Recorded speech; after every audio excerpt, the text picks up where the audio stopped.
The countdown on the display read 0, and every delegate in the Grand Conclave chamber fell silent. I stood behind a podium made of something that was not glass and not crystal, but felt cold under my fingers like both. My name is Daniel Ward, and I was 31 years old, the day 4,000 alien civilizations told humanity it was not welcome in the galaxy. The chamber was enormous. It stretched upward into a dome so high the ceiling vanished into soft blue light, and every curved wall was lined with seating platforms that floated without any visible support. Each platform held a delegation from a different species. I could not count them all. I had tried during my first week aboard the station and gave up somewhere past 300, because the upper tiers were shrouded in atmospheric bubbles meant for species that did not breathe oxygen. The station was called Shun, and it served as the political center of the Galactic Concordance, a parliament of 4,412 spacefaring civilizations that had governed known space for longer than human civilization had existed. We had spent 40 years applying for membership, 40 years of paperwork, cultural reviews, technology audits, biological assessments, diplomatic negotiations, and formal hearings that stretched across generations of human diplomats. I was only the latest. I was supposed to be the last. My final speech had been good. I knew it was good, because I had practiced it 200 times, and because the translation matrix had rendered it perfectly into 16,000 linguistic formats simultaneously. I had talked about cooperation, about shared discovery, about the value of fresh perspectives in an ancient galaxy. I had not begged. My instructions from Earth were clear on that point. Present our case with dignity and let the vote speak. The vote spoke. The numbers appeared on the central display in a script I had learned to read during my first year in the diplomatic corps. 4,006 against, 342 in favor, 64 abstentions. The rejection was not close. It was not a narrow defeat that might be overturned on appeal. It was a wall. I felt my hands go numb on the podium.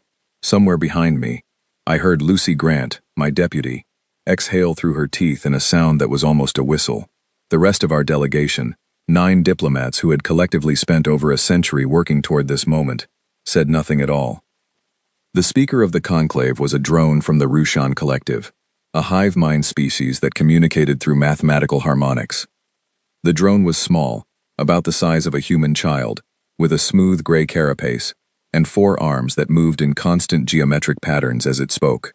Its voice came through the translation matrix as something flat and precise, stripped of all emotion. The application of the Terran species, designation Sol 3, is formally denied by majority decision of the Grand Conclave. The grounds for denial are as follows: biological instability, cultural incoherence, technological prematurity, diplomatic volatility. The Terran delegation is thanked for its participation and is granted standard departure privileges. This matter is closed. Each charge landed like a stone dropped into still water. Biological instability meant they considered our species physically unreliable, too prone to mutation, too dependent on a narrow range of environmental conditions. Cultural incoherence meant they saw our thousands of languages, religions, and political systems as evidence of a species that could not agree with itself. Technological prematurity meant our science was too young, too rough, too unproven by galactic standards. Diplomatic volatility meant they did not trust us to behave. I stood at the podium for 3 seconds longer than I needed to. I did this because I wanted to look at them. I wanted to see the chamber clearly, to memorize the faces of the species that had just decided humanity was not good enough. The Velthrani delegation sat in the front tier, their elongated insectoid bodies perfectly still, their compound eyes reflecting the chamber lights in patterns of amber and green. They were the oldest species in the concordance, and they had led the opposition to our membership for all 40 years. Their representative, a matriarch whose name I could not pronounce, watched me with an expression I had learned to recognize as satisfaction. The Dravine, massive silicon-based beings who towered over every other species in the chamber, had already turned away. They had never been interested in us at all. We were carbon-based life, and the Dravine regarded carbon life as temporary, a phase the universe would eventually outgrow. I stepped away from the podium. I did not thank the chamber. The protocol manual said I should deliver a formal acknowledgement and express gratitude for the opportunity to present our case. I decided the protocol manual could wait. I walked back to my delegation, and we left the chamber together without looking back. The corridor outside was wide and curved gently to the left, following the station's ring structure. The walls hummed with a low vibration that I had been told was the station's power grid, but that always sounded to me like a very large animal breathing. Lucy fell into step beside me. Her face was controlled, professional, but I could see the tension in her jaw. "That was worse than the projections," she said. The projections were optimistic. The projections were based on the assumption that at least half the neutral blocks would swing our way. They did not. "No." We walked in silence for 30 seconds. Behind us, the rest of the delegation followed in a loose group. Nobody spoke. Somewhere further down the corridor, I could hear the clicking footsteps of a Velthrani diplomat and the low harmonic hum that served as polite applause among their species. They were celebrating. Quietly, formally, but celebrating all the same. We reached the Terran delegation quarters, a modest suite of rooms that the Concordants had assigned us for the duration of our stay. The rooms were functional but clearly designed for species that were not human. The furniture was slightly too tall, the lighting slightly too blue, and the humidity slightly too low. We had spent weeks adjusting it with portable equipment shipped from Earth, and it still felt like staying in someone else's house, which was exactly what it was.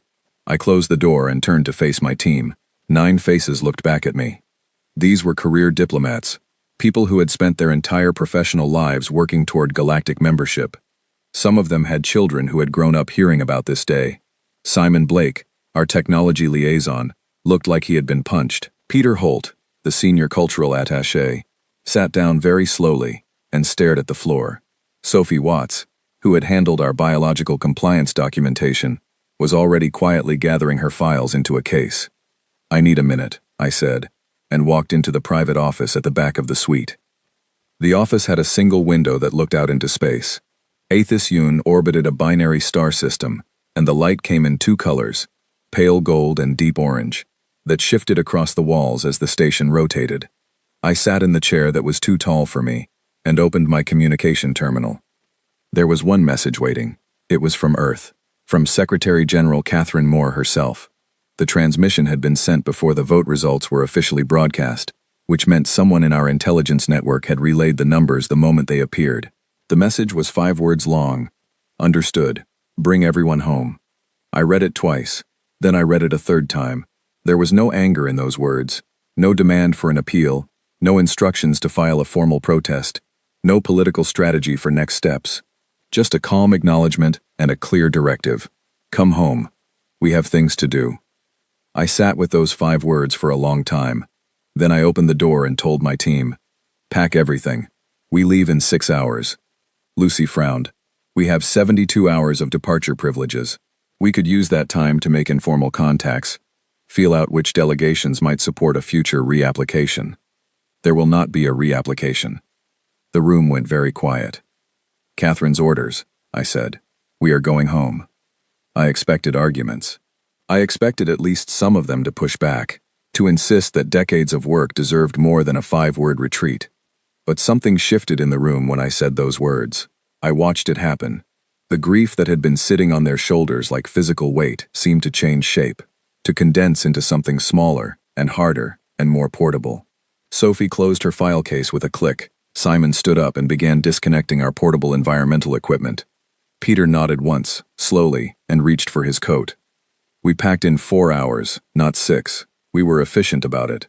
30 years of accumulated diplomatic materials, cultural exchange samples, translation archives, contact databases, and personal belongings went into standardized shipping containers that were loaded onto our shuttle by a maintenance crew that watched us with open curiosity. Word had spread through the station. The humans had been rejected, and now the humans were leaving, and they were doing it without any apparent distress. I noticed the watchers. Diplomats from dozens of species lingered in the corridors near our quarters, pretending to be occupied with other business. They were waiting for the scene.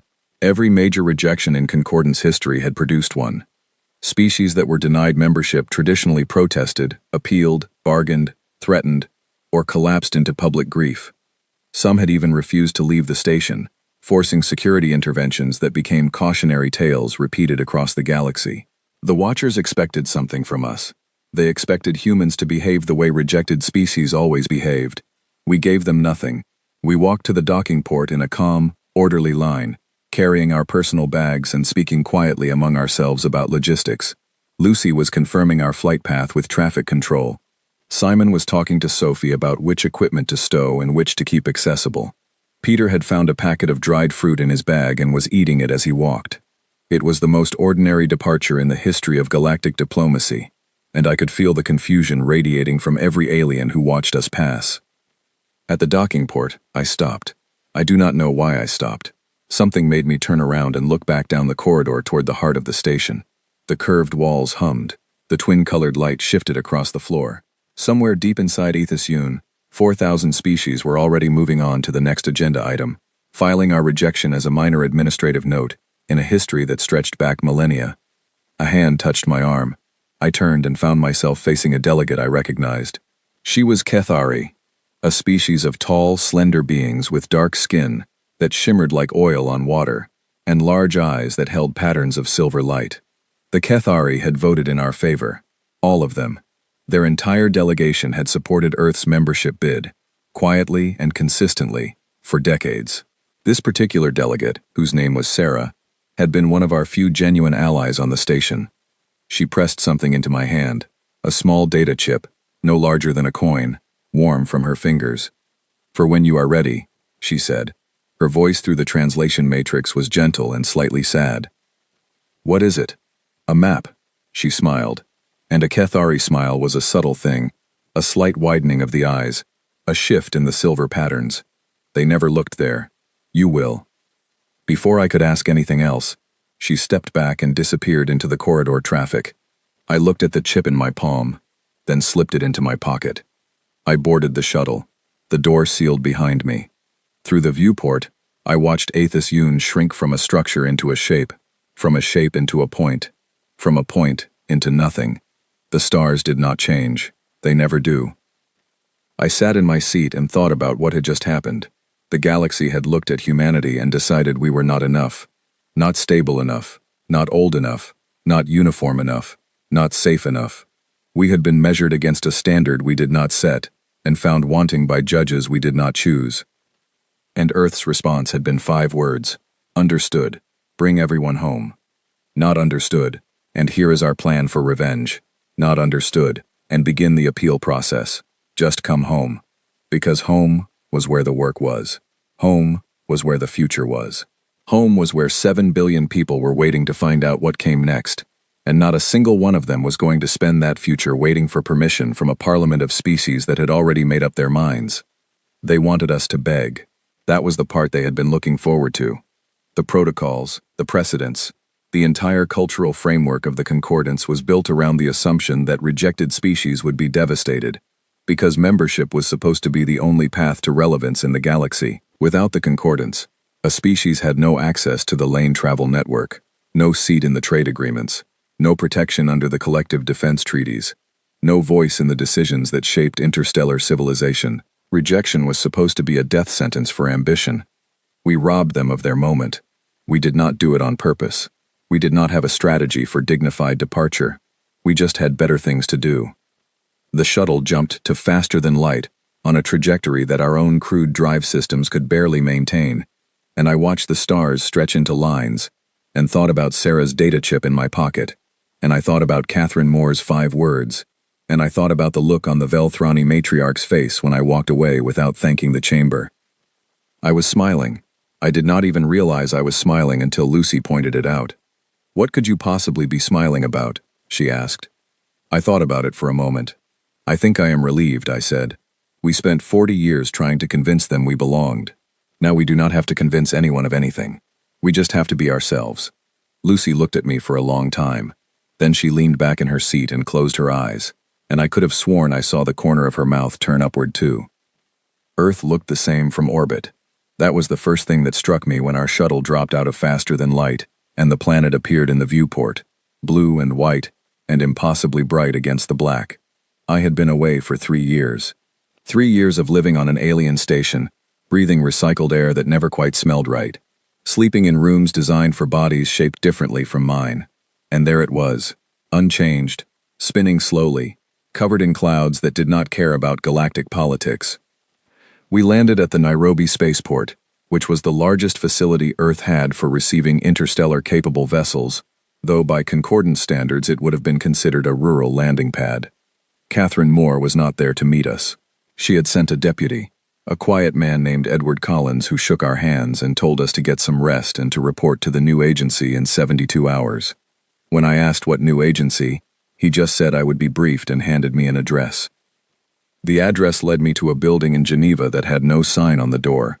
It was an old building, 6 stories of gray stone that looked like it might have been a bank or a government ministry sometime in the previous century. Inside, it was anything but old. The corridors were lined with equipment I did not recognize, and the people moving through them walked with the kind of focused energy that told me something important was happening, and everyone knew it except me. I was taken to the 4th floor and shown into an office where a woman was standing at a window, looking out at the city with a tablet in one hand and a cup of tea in the other. She turned when I entered, and I recognized her immediately.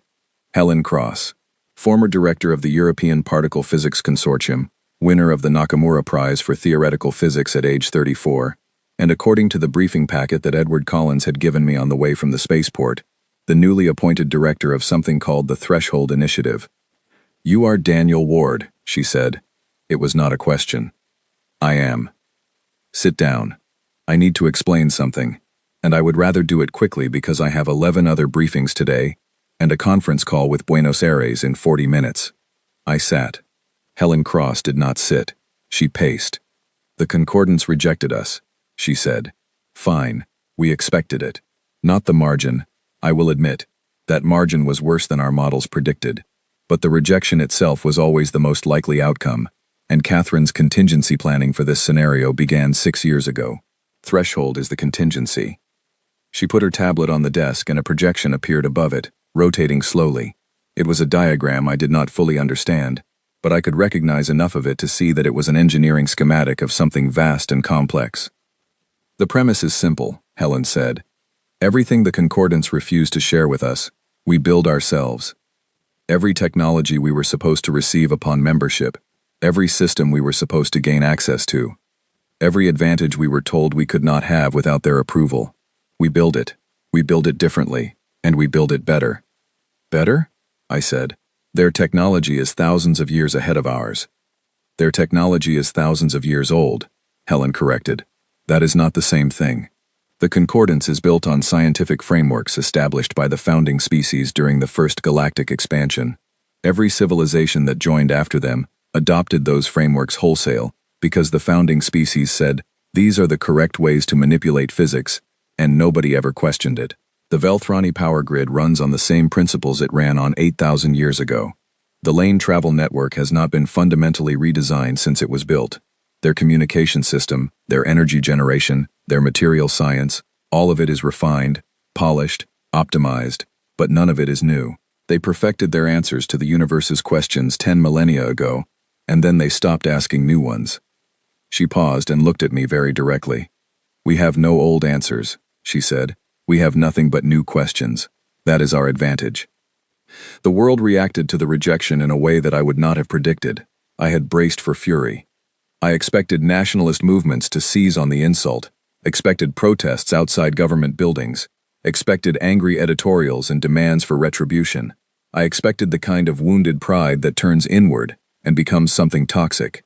What happened instead was stranger and, in retrospect, more revealing about who we are as a species.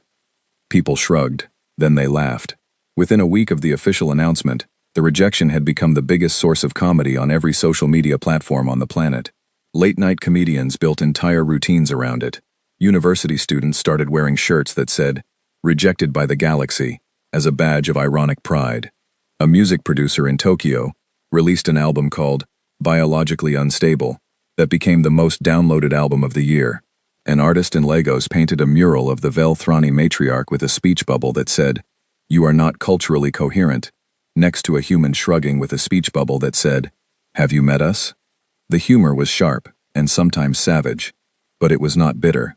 It was the laughter of a species that had survived ice ages, plagues, world conflicts, and the invention of social media, and that had developed a deep, instinctive understanding that the best response to an insult is to turn it into a joke that you tell better than the person who insulted you. But underneath the humor, something much more serious was happening. Governments that had not cooperated in generations were opening communication channels. Research institutions that had guarded their data jealously were merging their databases. Military organizations were sharing technological specifications. The rejection had done something that no treaty, no summit, no crisis had managed to do. It had given humanity a common purpose that transcended every internal division. I was briefed into the deepest levels of threshold, and what I found there changed my understanding of what humanity was capable of when it stopped trying to impress someone else and started trying to impress itself. The Concordance controlled interstellar travel through something called the Lane Network, a vast web of pre-mapped hyperspace corridors that connected every major star system in known space. The lanes were stable, reliable, and fast. They were also controlled exclusively by the Velthrani, who had built them and who charged every other species access fees that functioned as a tax on movement itself. Without Concordance membership, Earth had no access to the lanes. Our existing faster-than-light drives were crude, slow, energy-intensive things that could manage short hops between nearby stars, but nothing approaching the range and speed of lane travel. In Buenos Aires, a team of engineers and physicists had been working on something different for nearly a decade. They called it the fold-step drive.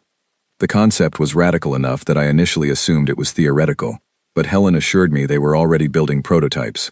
Instead of traveling through hyperspace corridors, the fold-step drive would fold the fabric of normal space itself, bringing the destination to the ship, rather than pushing the ship to the destination. It did not need lanes. It did not need corridors. It could go anywhere, to any point in space, by folding the distance between origin and destination down to nothing, and stepping across.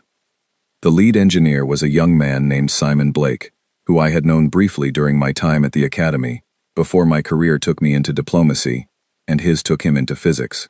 He was thinner than I remembered, with dark circles under his eyes, and a habit of talking with his hands that made him look like he was conducting an invisible orchestra. The Lane Network is a road, Simon explained during my first visit to the Buenos Aires lab. A very good road, very smooth, very fast, but still a road. You can only go where the road goes. If you want to reach somewhere the road does not connect to, you are stuck. Our drive is not a road. It is more like folding a piece of paper so that 2 points that are far apart on the surface touch each other, and then you just step from one to the other. And this works? Simon grinned. We jumped a probe 4 light-years last Tuesday. It arrived where it was supposed to arrive, in one piece, in less than a second. The Concordance's lanes cover the same distance in about 3 hours. I stared at him. You are telling me we have already surpassed their travel technology. In range and speed, yes. In reliability and safety, not yet. We have some issues with spatial distortion at the arrival point that need solving, but we will solve them. Give me a year. The fold-step drive was not the only project. In Lagos and Seoul, a collective of programmers, artificial intelligence researchers, and communications engineers were building what they called the Damon Network. The Concordance's communication system, the resonance grid, was a galaxy-spanning network that transmitted information instantaneously across any distance using quantum resonance nodes placed in every member system. Earth had never been given access to the grid. The Damon Network was a completely independent alternative, a decentralized mesh of quantum relay satellites that used different physics, different architecture, and different principles of encryption. It was not as fast as the grid, not yet, but it was open, free, and could not be controlled or shut down by any single authority. In Reykjavik, a bioengineering laboratory was growing ships. Not building them, growing them. The Concordance's vessels were constructed from advanced alloys and composite materials in orbital shipyards, and they were impressive machines, sleek and powerful and precise. The Reykjavik team was taking a completely different approach. They were cultivating organic hull material from engineered biological compounds that could self-repair, adapt to environmental conditions, and integrate with onboard computing systems at a cellular level. The ships they were producing looked nothing like anything in the Concordance fleet. They were darker, more textured, covered in patterns that resembled the veining of a leaf or the branching of a nervous system. They were alive, in a meaningful sense, and they were beautiful in a way that made something in my chest tighten every time I saw them. I visited every major threshold facility over the course of 2 months. I saw quantum computing arrays that processed information using principles the Concordance had never explored. I saw energy research that drew power from spatial anomalies rather than stellar fusion.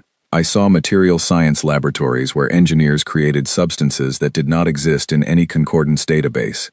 And everywhere I went, I saw the same thing in the eyes of the people doing the work. Not anger, not desperation, not a desire for revenge, something else entirely. Something that looked like joy. They were free. For the first time in 40 years, human scientists and engineers were not trying to build things that met concordance specifications. They were not trying to pass technology audits designed by alien committees.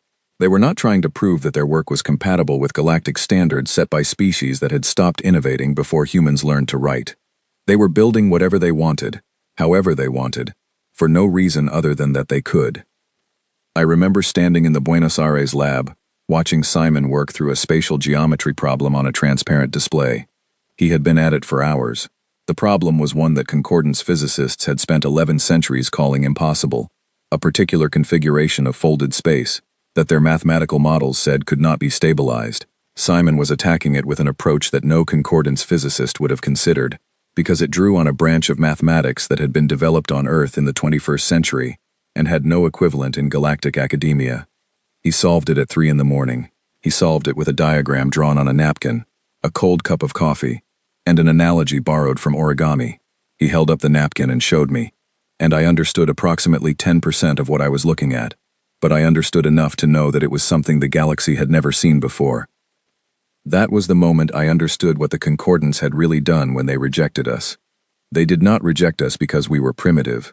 Our technology was young, yes, but it was not primitive. They rejected us because we were unpredictable. Every species in the concordance had followed the same scientific path, adopted the same frameworks, reached the same conclusions through the same methods. They were a galaxy of civilizations that agreed on the fundamental rules of how things worked, and that agreement was the foundation of their order. Humanity did not agree. Humanity had never agreed. We had 1,000 different approaches to every problem, 100 different mathematical traditions, dozens of competing physical theories, and a cultural tolerance for chaos that no other species in the galaxy possessed. We were not too primitive for the concordance. We were too creative. And creativity, in a galaxy that had not had a genuinely new idea in 10,000 years, was the most dangerous thing imaginable. That night, back at my quarters, I remembered Sarah's data chip. I had been carrying it in my pocket for months, touching it occasionally without thinking about it, the way you touch a lucky coin. I pulled it out and inserted it into a secure terminal. The chip contained a star chart, not a chart of concordance space, which was extensively mapped and cataloged and available in any public database. This was a chart of a region that did not appear in any public database at all. A vast stretch of the galaxy, spanning thousands of light years, that the concordance had designated the Void March. Restricted space. Off limits. The chart was detailed and precise. Clearly the product of long-range observation rather than direct exploration. The concordance had looked at the Void March from a distance, but had never gone inside. There was a single annotation at the bottom of the chart, written in Cathari script that my translation software handled without difficulty. It said, "They never looked here. You will." I stared at that annotation for a very long time. Then I picked up my communicator and called Helen Cross. "I have something you need to see," I said. 3 years after the rejection vote, I stood on the bridge of the Terran fleet ship Perseverance and watched the stars rearrange themselves. The fold step jump was nothing like lane travel. I had experienced lane travel once, during our initial journey to Aethys, and it had been smooth, almost boring. The ship entered a corridor of folded hyperspace and glided along it like a train on a track, and 5 hours later you arrived at your destination, with nothing more dramatic than a slight change in the color of the light through the viewports. The fold step was different. The fold step took the space in front of you and compressed it, folded it like cloth, brought a point that was 1,000 light-years away so close that you could almost touch it, and then the drive stepped the ship across the fold in a single instant. The stars did not streak or blur, they simply changed. One moment you were looking at one arrangement of lights, and the next moment, you were looking at a completely different arrangement, and your inner ear told you that something profound had happened, even though your body had not moved at all. 12 ships made the jump together. 12 ships that had been grown in Earth's orbital yards over the preceding 18 months, each one a product of the Reykjavik bioengineering program and the Buenos Aires Drive project working in concert. They were the most advanced vessels humanity had ever produced, and they looked nothing like any ship the galaxy had seen before. Their hulls were dark, living material that pulsed with faint bioluminescent patterns, blues and greens and occasional flickers of amber that traced the vascular networks running beneath the surface. They had no sharp edges. They curved and flowed like something that had evolved, rather than been designed, and in a real sense they had. Each ship was partially alive, its hull capable of self-repair, its internal atmosphere maintained by symbiotic biological systems that recycled air and water, with an efficiency no mechanical system could match. The organic computing cores woven into their structures processed information differently from conventional computers, using patterns modeled on neural architecture rather than binary logic. The Perseverance was the flagship, and I was aboard it not as commander but as diplomatic coordinator, because Helen Cross had argued persuasively to Catherine Moore that whatever we found in the Void March, we would need someone who understood first contact protocols. The actual captain was a woman named Grace Elliott, a former naval officer who had transferred into the newly formed Terran Frontier Command when it became clear that Earth's future lay in exploration rather than application forms. Grace was calm in the way that certain military professionals are calm, not because she lacked emotions but because she had trained herself to process them in a separate compartment that did not interfere with her decision-making. She stood at the center of the bridge, which was not really a bridge in any traditional sense, but rather a curved space woven with organic display surfaces that showed sensor data, navigation plots, and external views simultaneously. The data flowed across the surfaces like water moving over stones, constantly updating, constantly shifting. It was like standing inside a living diagram. "Fold step complete," reported Nathan Ellis, the navigation officer from his station. "All 12 ships have arrived. Formation intact. Drive systems nominal." Grace nodded. "Position? We are at the outer boundary of the Void March, approximately 400 light-years from the nearest concordance border marker. No lane corridors within sensor range. No resonance grid nodes detected." "We are off the map," Grace said, and there was something in her voice that was not quite excitement, and not quite reverence, but lived somewhere between the two. The Void March unfolded before us on the display surfaces, and I understood immediately why the concordance avoided it. It was beautiful and dangerous in equal measure. The region was threaded with spatial anomalies, areas where the fabric of space itself was warped, folded, or torn by forces that our scientists were still working to understand. Radiation storms swept through vast stretches of the region, in patterns that defied prediction. Gravity wells appeared and disappeared without warning, like bubbles forming and popping in boiling water. Dead zones existed where no conventional sensor could penetrate, regions of complete electromagnetic silence that swallowed signals without echo. For a civilization that traveled by lane, the Void March was impassable. The spatial distortions would tear a lane corridor apart before it could stabilize. No ship using concordance technology could enter this region and expect to navigate safely, let alone explore it. That was why the concordance had marked it as restricted space and moved on. They had looked at the Void March, concluded that their technology could not handle it, and decided it was not worth the effort. Our technology did not have that problem. The fold-step drive did not use lanes. It did not need stable corridors of hyperspace. It folded normal space, and the anomalies of the Void March did not prevent that folding. If anything, Simon had theorized that the spatial distortions might actually make fold-step jumps easier in some areas, because the space was already partially folded by natural forces. We could go where the concordance could not. We could see what the concordance had never seen. The first week in the Void March was dedicated to careful exploration. Grace moved the fleet slowly, methodically, mapping anomalies and charting safe passages through the most turbulent regions. Nathan's navigation team worked around the clock, feeding data from the fleet's sensors into predictive models that grew more accurate with each passing day. The Damon network relays we deployed behind us maintained a solid communication link back to Earth, though the signal had to route around several particularly dense anomaly clusters. On the 9th day, Sophie Watts, who had transitioned from diplomatic biological compliance officer to frontier survey specialist, walked onto the bridge with an expression I had never seen on her face before. She looked like someone who had just been told a secret so enormous that the act of holding it inside was causing her physical discomfort. "We found something," she said. "What we found changed everything." The concordance had told us, and had told every species in the galaxy, that the Void March was empty, a hazardous wasteland of spatial anomalies and radiation, devoid of habitable worlds, containing nothing of value. This was stated as established fact in every concordance database, every educational archive, every navigational reference. The Void March was empty, and there was no reason to go there. The concordance was wrong, or it had lied, or it had simply never bothered to check, because the Void March was not empty at all. Sophie's survey team had detected biosignatures on a planet in a stable system nestled between two anomaly zones, a world that was shielded from the worst of the region's radiation by the very spatial distortions that made the Void March impassable for lane-based travel. And that planet was not the only one.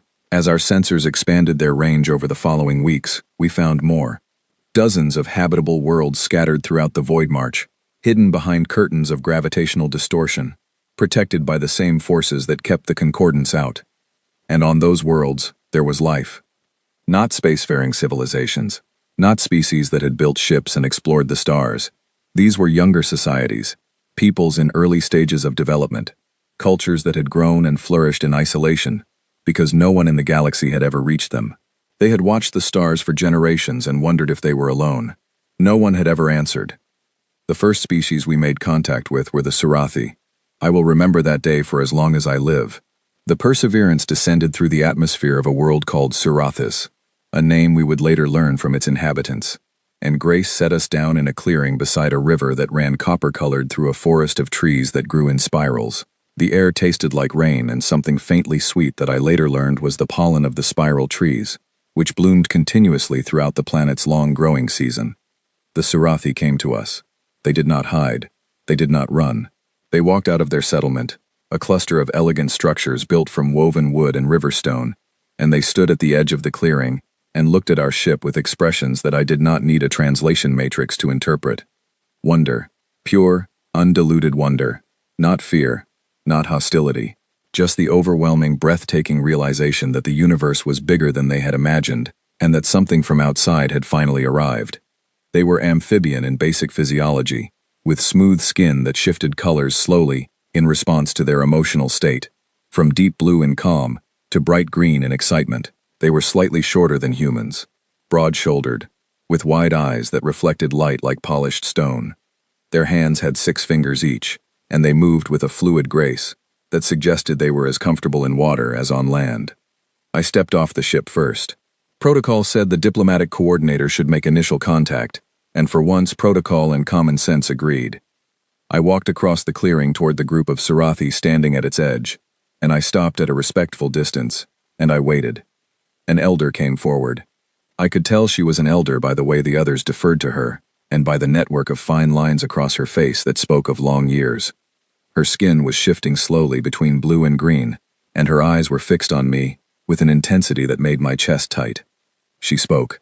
I did not understand the words, but the translation matrix in my earpiece was already working, building a linguistic model from her phonemes, cross-referencing with the limited xenolinguistic databases we had brought from Earth. It took 47 seconds to produce a rough translation. 47 seconds during which I stood in a field on an alien world, looking at a person who had never seen a human before, while she looked back at me with eyes that held centuries of unanswered questions. The translation came through, rough and imprecise but intelligible. "Are you from the lights?" I understood what she meant. The lights, the stars, the points of brightness that the Surathi had watched from their world for generations, wondering, hoping, and never receiving an answer. "Yes," I said, and the translation matrix rendered my word into her language, as a sound like water running over smooth stones. "We come from a world that orbits one of those lights. We are called humans." The elder's skin turned fully green. Around her, the other Surathi shifted color too, a ripple of bright green spreading through the group like a wave. She reached out her hand toward me, palm up, 6 fingers spread. I did not know what the gesture meant, but I knew what it felt like. It felt like an invitation. I placed my hand on hers. Her skin was cool and smooth, and I felt a slight vibration through her palm that might have been her pulse, or might have been something else entirely. We stood like that for a moment, 2 people from 2 different worlds, connected by nothing more than the fact that we had both been alone for a very long time, and neither of us wanted to be alone anymore. There was no vote.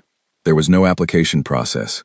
There was no panel of judges deciding whether the Surathi were worthy of contact or whether humans were qualified to make it. There were just two species meeting for the first time and deciding, in that moment, to be friends. That was the difference. That was the thing I had been trying to articulate since the day of the rejection vote, and I had finally found it. The concordance treated contact as a transaction. You applied, you were assessed, you were accepted or denied. There were criteria, standards, benchmarks, quotas. It was a bureaucratic process applied to something that should have been a miracle. Meeting another intelligent species, touching a hand from another world, hearing a voice that had evolved under different stars, that was not a transaction. That was a gift. And gifts are not earned, they are given. The days that followed our first meeting with the Surathi elder were a masterclass in what first contact should have been all along. We did not arrive with forms to fill out, or assessments to conduct. We did not ask the Surathi to demonstrate their technological readiness or prove their cultural coherence. We sat with them by their copper-colored river and shared meals made from ingredients that neither species had ever tasted before. The Surathi cooked for us, slow-roasted roots from the spiral trees wrapped in riverweed that tasted like smoky honey. And we cooked for them, simple rice and lentils prepared in the Perseverance's galley that made their skin flush bright green with astonishment. Food, it turns out, is the most universal language in the galaxy. Every species eats. Every species understands the act of offering a stranger something from your table. The Surathi elder, whose name was Shun, spent long hours talking with me through the translation matrix, which grew more accurate with each conversation. She told me about her species' history, about the centuries of watching the stars, about the philosophical traditions that had grown up around the question of whether the lights in the sky held other minds. The Surathi had developed an entire branch of philosophy dedicated to the idea of cosmic companionship, the belief that intelligence was not meant to exist in isolation, that the universe had made thinking beings so that they could find each other and learn to think together. When I told her that the galaxy was full of intelligent species, that thousands of civilizations existed beyond her sky, her skin turned a color I had not seen before. A deep, luminous violet that Shun told me signified a feeling for which her language had no single word. The closest translation was something like the joy of a confirmed hope that you had been afraid was only a dream. Over the following months we made contact with 11 more species in the Void March. Each encounter was different, and each one taught me something about the extraordinary variety of ways that intelligence can express itself in the universe. The Surathi had been philosophers and naturalists, a people who spent their lives studying the world around them with patient precision. They had mapped every species on their planet, catalogued the behavior of every creature, charted the movements of every river and weather system, all without the aid of electronic instruments. Their scientific method was based on patient observation, sustained across generations, with knowledge passed from elder to student through a tradition of oral teaching that stretched back thousands of years. On another world we found the Toraneth, a species of avian beings who built their cities in the canopies of enormous trees, and who communicated through complex songs that carried mathematical information encoded in their harmonic structures. The first time I heard a Toraneth greeting song, I thought it was simply beautiful music. It was only later, when our linguistic team analyzed the harmonic patterns, that we realized the song had contained a precise mathematical description of the singer's location, altitude, heading, speed, family lineage, and emotional state, all encoded in the intervals between notes. Their entire civilization ran on information transmitted through song. Their architecture, their navigation, their governance, their history, all of it was sung. They had no written language because they had never needed one. Sound was their medium, and they had mastered it to a degree that made our most advanced acoustic engineering look like banging rocks together.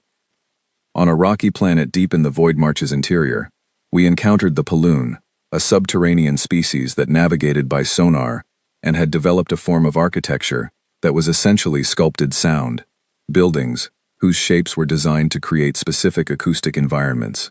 Walking into a Paloon dwelling was like walking into a musical instrument. Every surface was curved and angled to direct sound in specific ways, creating spaces that felt peaceful or energizing or contemplative, depending on the shapes of the walls around you. The Paloon had never seen the stars. They lived beneath the surface of their world, in vast cavern systems that they had carved and shaped over centuries.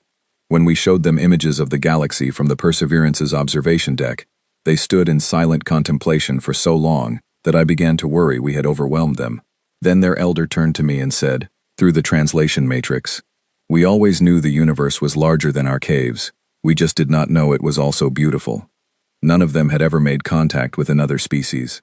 None of them had known that life existed beyond their own worlds, and none of them had been contacted by the Concordance, because the Concordance had never come to the Void March, because the Void March was empty. The irony was thick enough to taste. The galaxy's most ancient and powerful political institution had declared an entire region of space uninhabitable and worthless.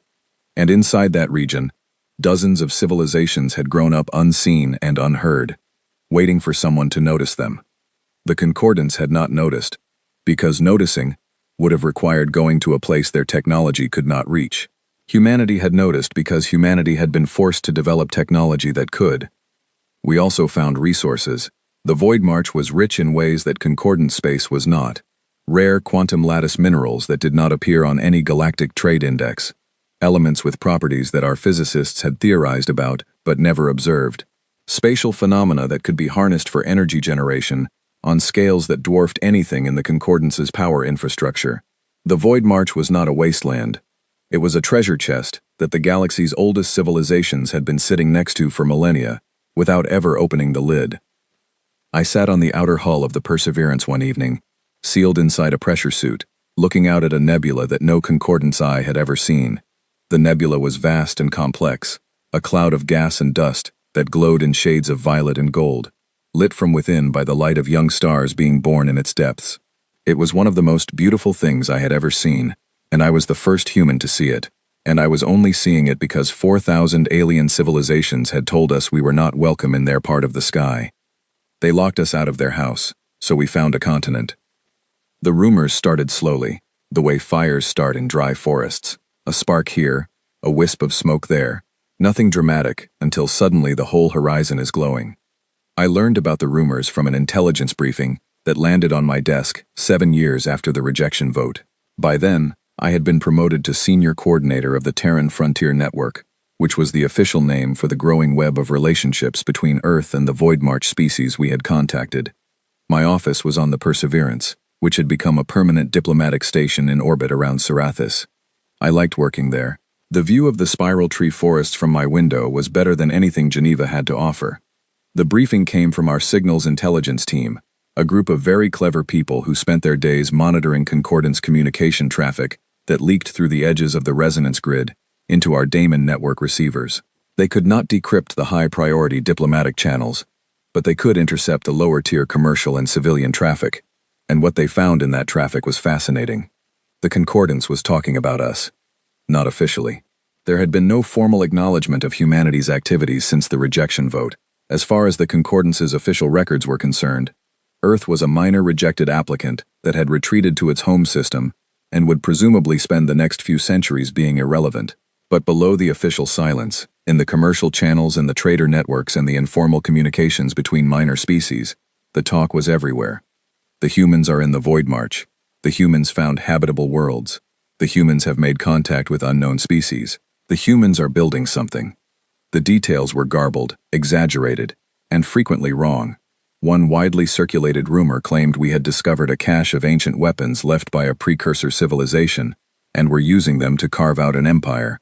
Another insisted we had genetically merged ourselves with a Void March species and become something post-human. A third, which I found particularly amusing, suggested we had encountered a being of pure energy that had granted us cosmic powers in exchange for teaching it how to play chess. The truth was less dramatic, but more interesting. We were building a community. Not an empire, not a federation, not a hierarchy. A community. The Terran Frontier Network was a loose alliance of equals, with Earth as the founding world but not the ruling one. Each member species governed itself. Each contributed what it could and received what it needed.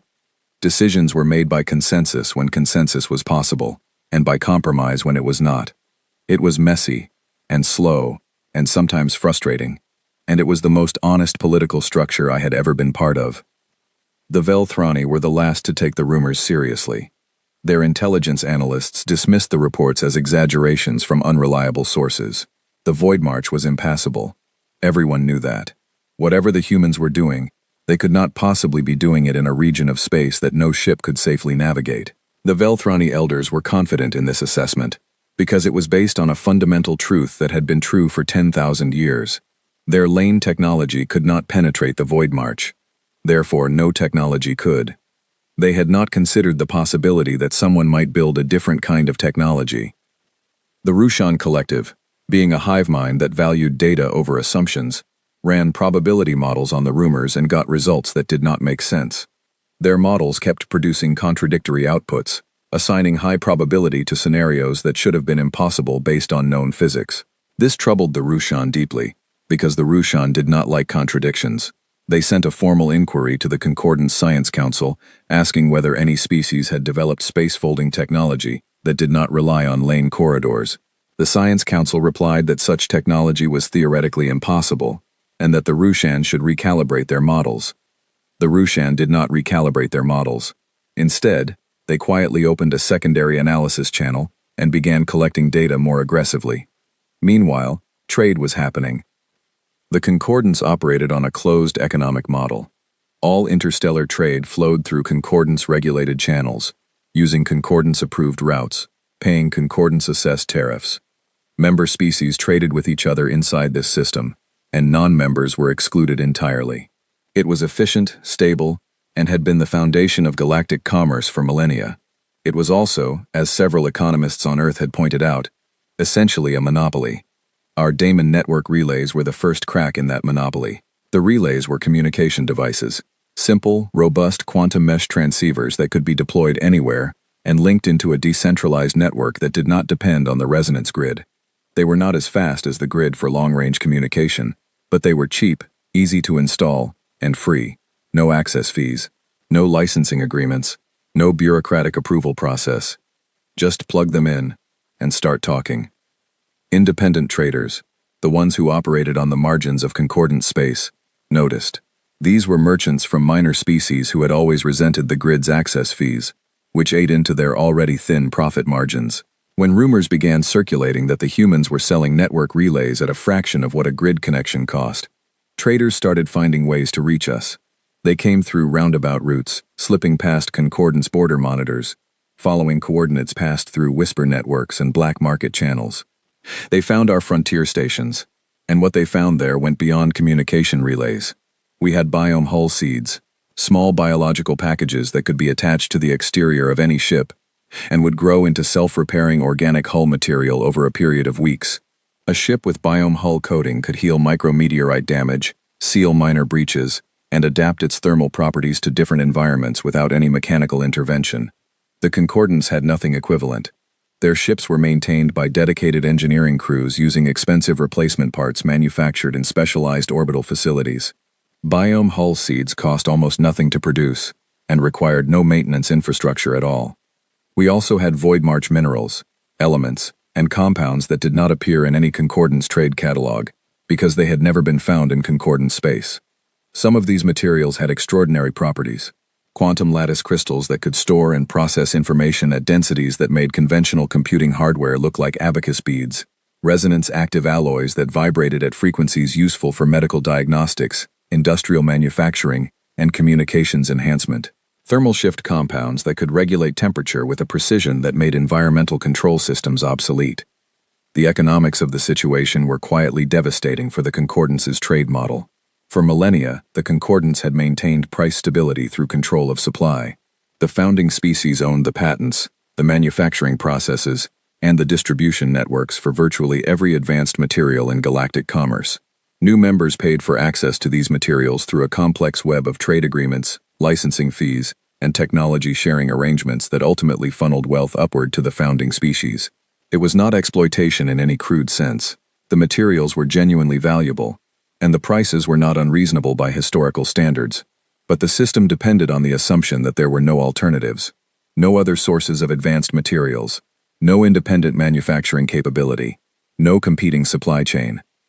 We were an alternative, not deliberately, not strategically, but simply by existing. Our Void March minerals were different from Concordance materials, but they performed the same functions, often better, and they were available without the overhead of Concordance trade bureaucracy. A Toraneth communications engineer could buy a quantum lattice crystal from us for the cost of a cultural exchange visit, or she could buy a comparable Concordance computing substrate for a price that included manufacturing fees, distribution markups, lane transport charges, and a licensing surcharge that went directly to the Velthrani treasury. The choice was not difficult. The black market grew. Concordance border security tried to clamp down on it, but the traders were resourceful, and the border was long, and the Damon network made coordination easy. Within 2 years of the first unauthorized trade contact, a steady stream of goods and information was flowing between the Terran frontier network and the fringes of concordant space. The Kethari made it official first. Sarah, the delegate who had given me the data chip years ago, arrived at our frontier station aboard a private vessel with no concordance markings. She came as an unofficial envoy, carrying credentials that were not quite diplomatic, but not quite commercial either. She existed in a gray area that the Kethari had carefully constructed for exactly this purpose. We met in my office on the Perseverance. She was taller than I remembered, and the silver patterns in her eyes were brighter, shifting with complex emotions that I had learned to read during our years of occasional communication. The Kethari have been dissatisfied with the concordance for a very long time, she told me, sitting in a chair that I had adjusted to accommodate her longer frame. We joined because there was no alternative. The concordance was the galaxy. If you were not part of it, you did not exist. But we never accepted the founding species' assumption that their way of doing things was the only way. We have been waiting for proof that alternatives exist. And now? And now you are building one. She paused. The Kethari wish to establish a formal friendship treaty with Earth and its partners. Not a trade agreement, not a non-aggression pact. A friendship, between equals. I signed the treaty the following day. It was the first formal agreement between a concordance member species and the Terran frontier network, and it sent a signal that I suspect the Velthrani picked up even through the walls of their own denial. The Velthrani eventually decided they needed information that did not come from rumors and probability models. They pressured the Concordance Intelligence Directorate into dispatching a surveillance drone to the Void March. The drone was one of their best, a small, fast, heavily shielded autonomous probe designed for long-range reconnaissance in hostile environments. The drone entered the Void March and immediately began encountering spatial anomalies that pushed the limits of its shielding. It navigated through them using a combination of pre-programmed evasion protocols and real-time sensor adaptation, and after 12 days of careful travel, it reached the outer boundary of the Terran frontier network. Our patrol ship detected it within minutes. The crew of the patrol ship, a mixed human and Surathi team, aboard a biome hull corvette, hailed the drone on open frequencies and received no response, which was expected since it was a surveillance drone, and surveillance drones were not designed for conversation. The patrol commander, a young officer named Lucy Grant, who was the daughter of my former deputy, and who had chosen the frontier over the diplomatic corps to her mother's quiet dismay, made a decision that I would later describe as one of the most strategically brilliant moves in human diplomatic history. She invited the drone to tea. Not literally, of course. Drones do not drink tea. But Lucy transmitted a formal invitation for the drone to accompany her ship on a guided tour of the nearest frontier settlement, with full sensor access and no restrictions on data collection. She then ordered her crew to beam a cultural gift package to the drone's receiver, which included a selection of Earth's finest teas, a Surathi poetry collection translated into 17 concordance languages, and a personal note from Lucy that read, "Welcome to the neighborhood. We have nothing to hide." The drone followed the patrol ship. It observed a frontier settlement of mixed species, humans and Surathi and Toraneth and others, living and working together in orbital habitats grown from biome hull material and powered by energy systems the drone's analysis software could not identify.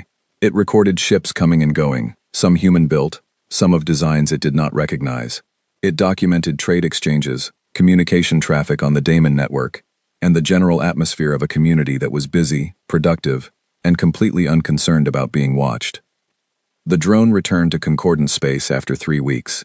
It carried more data in its storage banks than any reconnaissance mission in concordance history.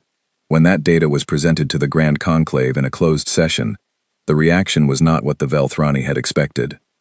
They had expected confirmation that the humans were struggling, scraping by on the margins in a hostile region of space, building crude imitations of real technology, and pretending they did not need the concordance. What the data showed was something very different. The humans were thriving. Their technology was not crude. Their alliance was not a pretense, and they were not alone anymore. The drone's footage included something that the Conclave found particularly difficult to process. It had recorded a celebration on one of the frontier settlements, a harvest festival that the Surathi traditionally held at the end of their long growing season.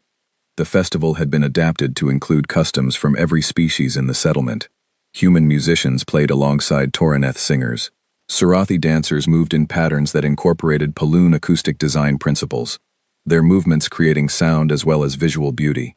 Children from 3 different species played a game together that appeared to have been invented specifically for them, with rules that accommodated different body types and sensory abilities. The footage showed a community that was not merely coexisting, but genuinely integrated. A society in which the differences between species were not barriers to be overcome, but ingredients to be combined. The Concordance had never produced anything like this. In the Concordance, species maintained their separate identities, their separate territories, their separate traditions. They cooperated when cooperation served their interests, and they retreated to their own worlds when it did not. Integration at the level the drone had observed was not just unusual, it was unprecedented. It suggested a social model that the Concordance's founding principles did not account for and could not explain. The Velthrani matriarch who had led the rejection campaign sat in her floating platform and watched the footage of Lucy Grant's patrol ship, a living vessel with a self-healing hull that glowed with soft bioluminescence, escorting a Concordance surveillance drone through a neighborhood of species the Concordance had never known existed. Her compound eyes reflected the images without expression, but the younger delegates on surrounding platforms were not so controlled.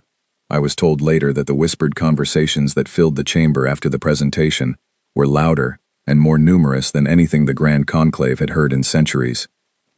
The humans had been shunned, and they had built something without asking. The galaxy was starting to notice. 10 years after the vote that was supposed to end our story, I sat in a conference room on a station that had not existed 5 years earlier, and watched the balance of galactic power shift in real time. The station was called Threshold 1, named after the initiative that had started all of this, and it orbited a gas giant in the central Void March. It was the largest structure the Terran Frontier Network had built, a sprawling complex of grown and fabricated sections that served as the administrative hub for what we now called the Terran Open Compact. The name change had been necessary because the network had outgrown the word network. We were not a loose alliance of trading partners anymore. We were something more substantial, more permanent, and more threatening to the established order than anyone had anticipated, including us. The Terran Open Compact consisted of 31 member species. Earth was the founding world, but it held no special authority.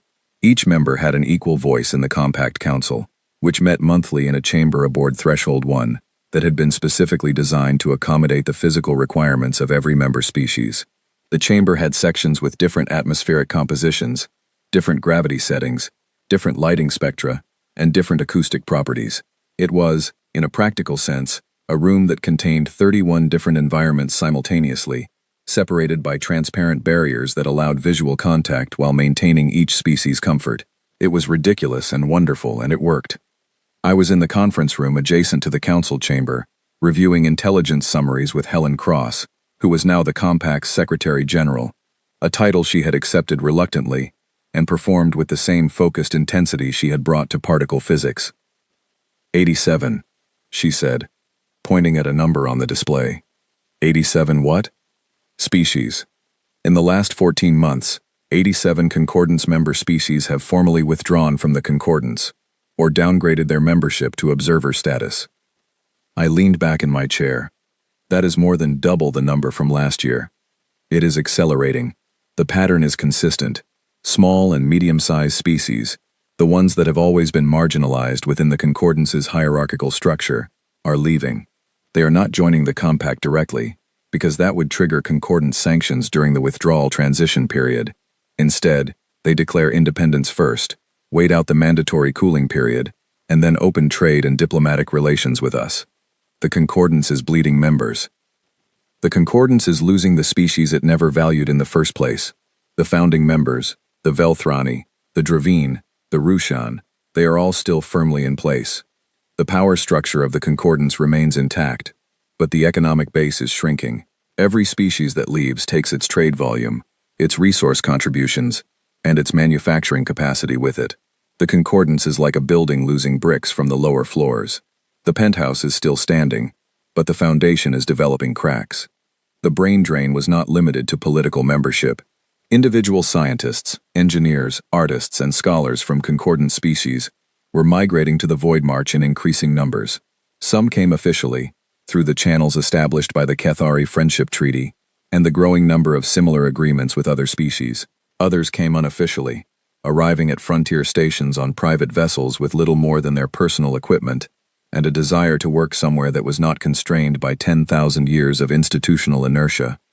The pattern was consistent across species.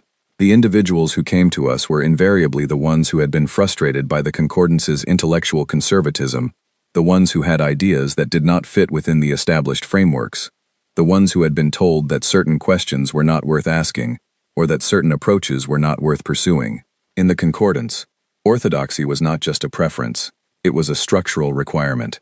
The founding species had laid down the laws of physics, the methods of engineering, the principles of biology, and the framework of mathematics. Everything that came after was built on that foundation, and questioning the foundation was treated not as scientific inquiry but as a form of disrespect. In the Compact, there was no foundation to disrespect. There were only questions, and anyone could ask them, and any answer that worked was accepted regardless of whose traditions it violated. This made the Compact intellectually chaotic by concordance standards, but it also made it the most productive research environment in the galaxy. Ideas that would have taken centuries to develop in the Concordance's careful, hierarchical system were being tested, refined, and deployed in the Compact in years or even months. The pace was exhilarating and occasionally alarming, and it attracted exactly the kind of minds that the Concordance could least afford to lose. I met a Velthrani engineer during this period, a young female named Kessa who had left her homeworld against the explicit instructions of her clan matriarch. She had specialized in energy systems at the Velthrani Academy of Applied Sciences, the most prestigious technical institution in the Concordance, and she had grown increasingly frustrated with the Academy's refusal to explore any energy generation method that deviated from the founding species' established models. I proposed a research project on gravitational energy harvesting, she told me during her intake interview at Threshold 1. Her compound eyes held patterns of orange and gold that I had learned to associate with agitation. The concept was sound. The mathematics supported it. My advisor told me it was inappropriate because it contradicted the established understanding of gravitational dynamics. Contradicted it how? It suggested that the established understanding was incomplete. And that was unacceptable? At the Velthrani Academy, suggesting that the founders were incomplete is the same as suggesting they were wrong. And the founders are never wrong. Kessa joined a Compact research team that was doing exactly the kind of work her academy had forbidden. Within 8 months, her gravitational energy harvesting concept had progressed from theory to prototype.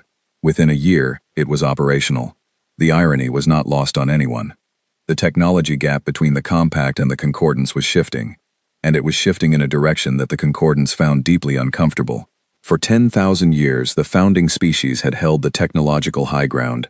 Their science was the science. Their methods were the methods. Other species could refine and apply what the founders had established, but the fundamental principles were settled and not subject to revision. This arrangement had produced a galaxy that was remarkably stable and remarkably stagnant, a civilization that had reached a plateau of capability and then remained on that plateau, comfortably, for millennia. The Compact did not have a plateau. The Compact had a trajectory, and the trajectory was steep. The pivotal moment came at a joint engineering summit hosted on Threshold 1, attended by representatives from every Compact species, and observed remotely by several Concordance intelligence services that we politely pretended not to notice. Simon Blake, now the Compact's chief technology advisor, and something of a folk hero among frontier engineers, presented the results of a 3-year collaboration between human physicists, Surathi spatial theorists, and Cathari energy specialists. They had built a cascade reactor. I watched Simon present the data, and even though I understood perhaps a quarter of the physics involved, I understood the implications completely. The Concordance's energy infrastructure was based on stellar fusion, the process of extracting power from stars using orbiting collection arrays. It was clean, abundant, and had been the standard across the galaxy for longer than anyone could remember. It also had a hard ceiling. There was a maximum amount of energy you could extract from a star without destabilizing it, and the Concordance had reached that ceiling centuries ago. Their civilization ran at maximum power, and maximum power was all it would ever have. The Cascade reactor did not use stellar fusion. It used the spatial anomalies of the Void March itself as fuel. The distortions, the warps, the tears in the fabric of space that made the region so hazardous. All of that instability contained enormous amounts of energy. Energy that the Concordants had never learned to tap, because they had never gone near it. The Cascade reactor converted spatial distortion into usable power, with an efficiency that made stellar fusion look like burning wood. And it did not have a ceiling. The energy output of a single Cascade reactor exceeded the total output of the Concordance's largest stellar collection array. A network of Cascade reactors, deployed across the Void March's many anomaly zones, could theoretically power a civilization of unlimited size. There was no maximum. There was no plateau. The power just kept scaling. Simon finished his presentation, and the summit chamber was silent for 4 full seconds, which was an eternity in a room full of engineers. Then the questions started, and they did not stop for 3 days. The Concordance's response to the Cascade reactor announcement was its first official communication with Earth in a decade. It arrived through diplomatic channels that had been dormant since the rejection vote, addressed to the governing authority of the Terran species, in language so carefully neutral that it must have taken a committee of linguists weeks to compose. The message was an invitation to reopen dialogue on matters of mutual interest and shared galactic responsibility. It acknowledged, in the vaguest possible terms, that developments in frontier regions had created opportunities for constructive exchange. It did not mention the rejection vote. It did not mention the Void March. It did not use the words mistake, or reconsider, or apologize. It simply pretended that the relationship between Earth and the Concordance had been paused rather than severed, and suggested it might be nice to unpause it. I helped draft Earth's response. It took us an afternoon. The response was friendly, warm, and magnificently non-committal. The Terran Open Compact welcomes the Concordance's interest in dialogue, and values the spirit of cooperation that this communication represents. We are always open to conversations with any species or organization that shares our commitment to mutual respect and shared progress. Unfortunately, our current schedule of commitments and ongoing projects makes it difficult to identify a suitable window for formal talks in the immediate future. We suggest revisiting this matter in the next quarter, and will be happy to coordinate scheduling at that time. Helen read the draft and raised an eyebrow. Next quarter? We are busy, I said. Genuinely busy. This is not a tactic. I know it is not a tactic, but they will think it is. Let them. The Concordance did think it was a tactic, and the fact that it was not a tactic made it more effective than any tactic could have been. A deliberate delay would have been a negotiating move, something the Concordance's diplomats could analyze and counter. A genuine lack of interest was something they had no framework for understanding. In the Concordance's worldview, every species wanted to be part of the Concordance. The idea that a species might simply have other priorities was not a concept their political philosophy had room for. Inside the Concordance, the fallout from our response was significant. The Velthrani leadership faced internal dissent that would have been unthinkable a decade earlier. Younger delegates openly questioned the wisdom of the original rejection vote. Analysts published reports arguing that the exclusion of humanity had been a strategic error of historic proportions. The Velthrani elders responded the way ancient institutions always respond to criticism. They dug in. They insisted that the rejection had been correct, that humanity was a temporary anomaly, and that the compact would eventually collapse under the weight of its own disorganization. The younger delegates were not convinced. One of them reached out to me through a back channel established by the Kethari diplomatic network. Her name was Thassan, and she was the youngest member of the Velthrani delegation to the Grand Conclave, a position she had earned through exceptional ability, and that she was now risking by communicating with the species her elders had voted to exclude. We spoke via a secure daemon network connection, her face appearing on my display as a mosaic of compound eyes and angular features, rendered in the warm amber tones of the Velthrani visual spectrum. I need you to understand something about the vote, she said without any preliminary politeness, which I respected. I am listening. The official grounds for rejection were biological instability, cultural incoherence, technological prematurity, and diplomatic volatility. Those were the publicly stated reasons. They were not the real reasons. I waited. The real reason was a risk assessment conducted by the Velthrani Strategic Forecasting Bureau 18 months before the vote. The assessment modeled the trajectory of human technological and cultural development over a 500-year period, using every data point available from our observation of your species. The model produced a conclusion that the Bureau found unacceptable. What conclusion? Thesson's compound eyes shifted pattern. That within 3 centuries of Concordance membership, humanity would surpass the founding species in technological capability, economic output, and cultural influence. The model predicted that human creativity, which the Bureau classified as chaotic innovation potential, would produce breakthroughs at a rate that no existing concordant species could match. The founding species would lose their position of primacy. The Concordance's power structure would be fundamentally altered. So the rejection was not about our readiness. The rejection was about control. You were denied membership because the models predicted you would eventually become too powerful to control. The elders chose containment over inclusion. They believed that without access to lane travel, the resonance grid, and concordance trade networks, your development would stall, and you would spend the next few centuries as an irrelevant species confined to a single star system. That did not work. No, Thesson said. It did not. I sat with that information for a long time after the call ended. I was not surprised. Some part of me had suspected something like this since the day of the vote, since the moment I saw the margin of rejection and understood that it was too large, too coordinated, too uniform to be the result of genuine concern about our biology or our culture. It had been a political operation, not an assessment.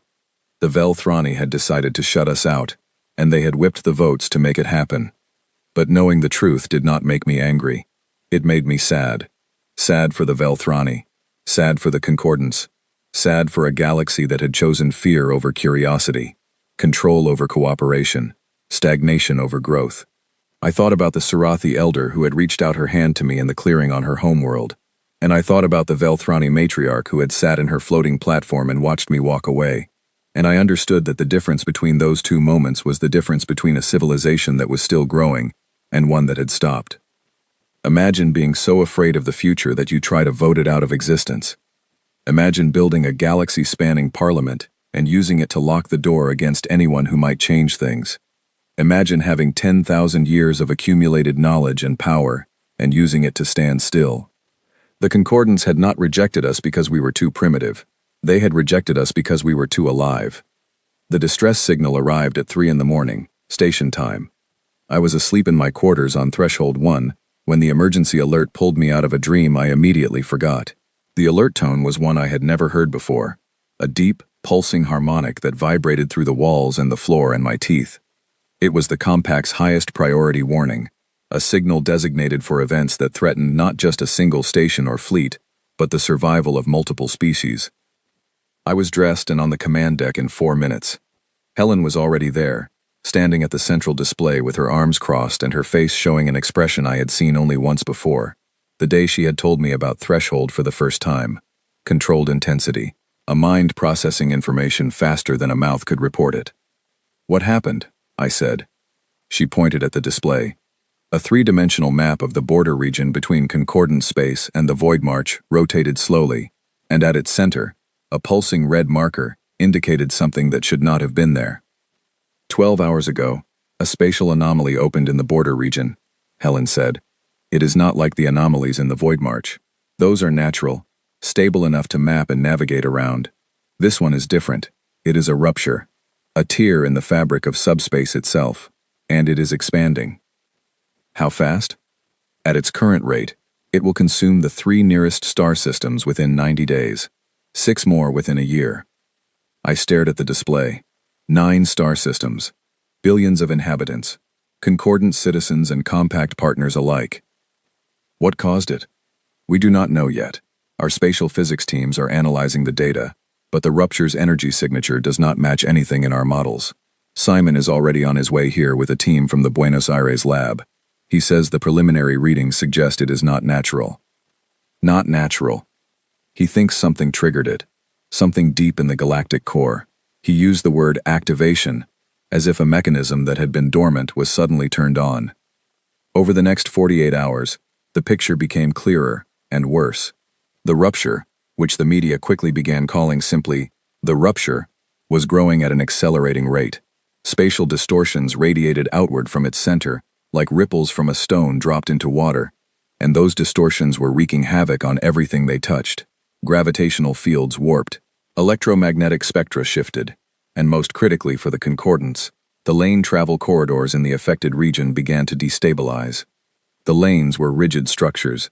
They depended on precise spatial geometry to function, and the rupture's distortions were bending that geometry out of tolerance.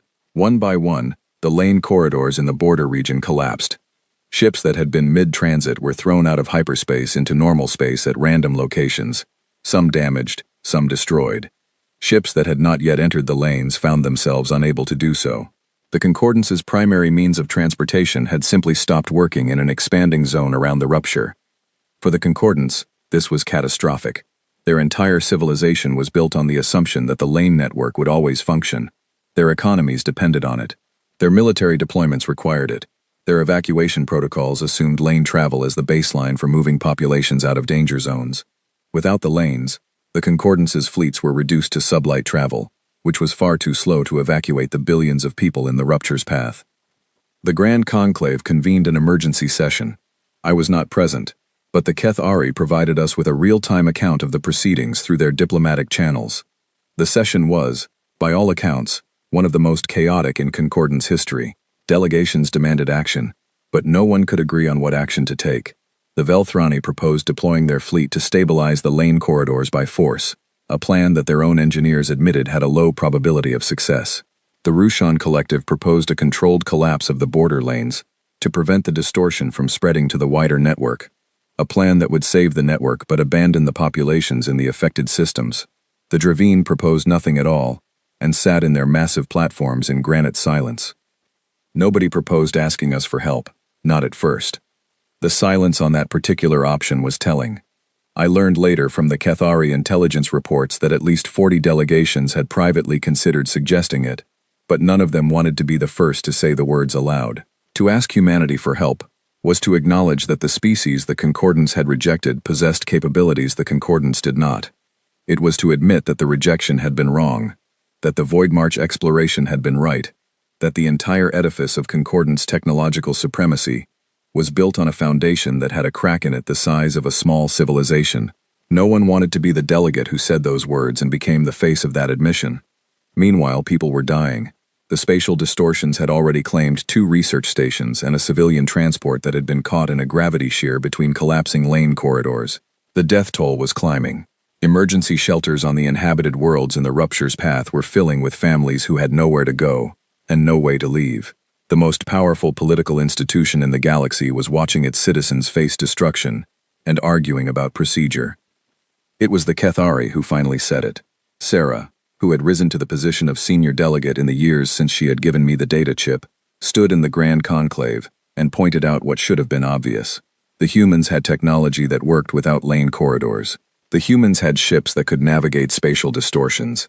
The humans had been operating in conditions similar to the rupture zone for years, because the Void March was full of spatial anomalies, and the humans had built their entire frontier infrastructure around the ability to function within them.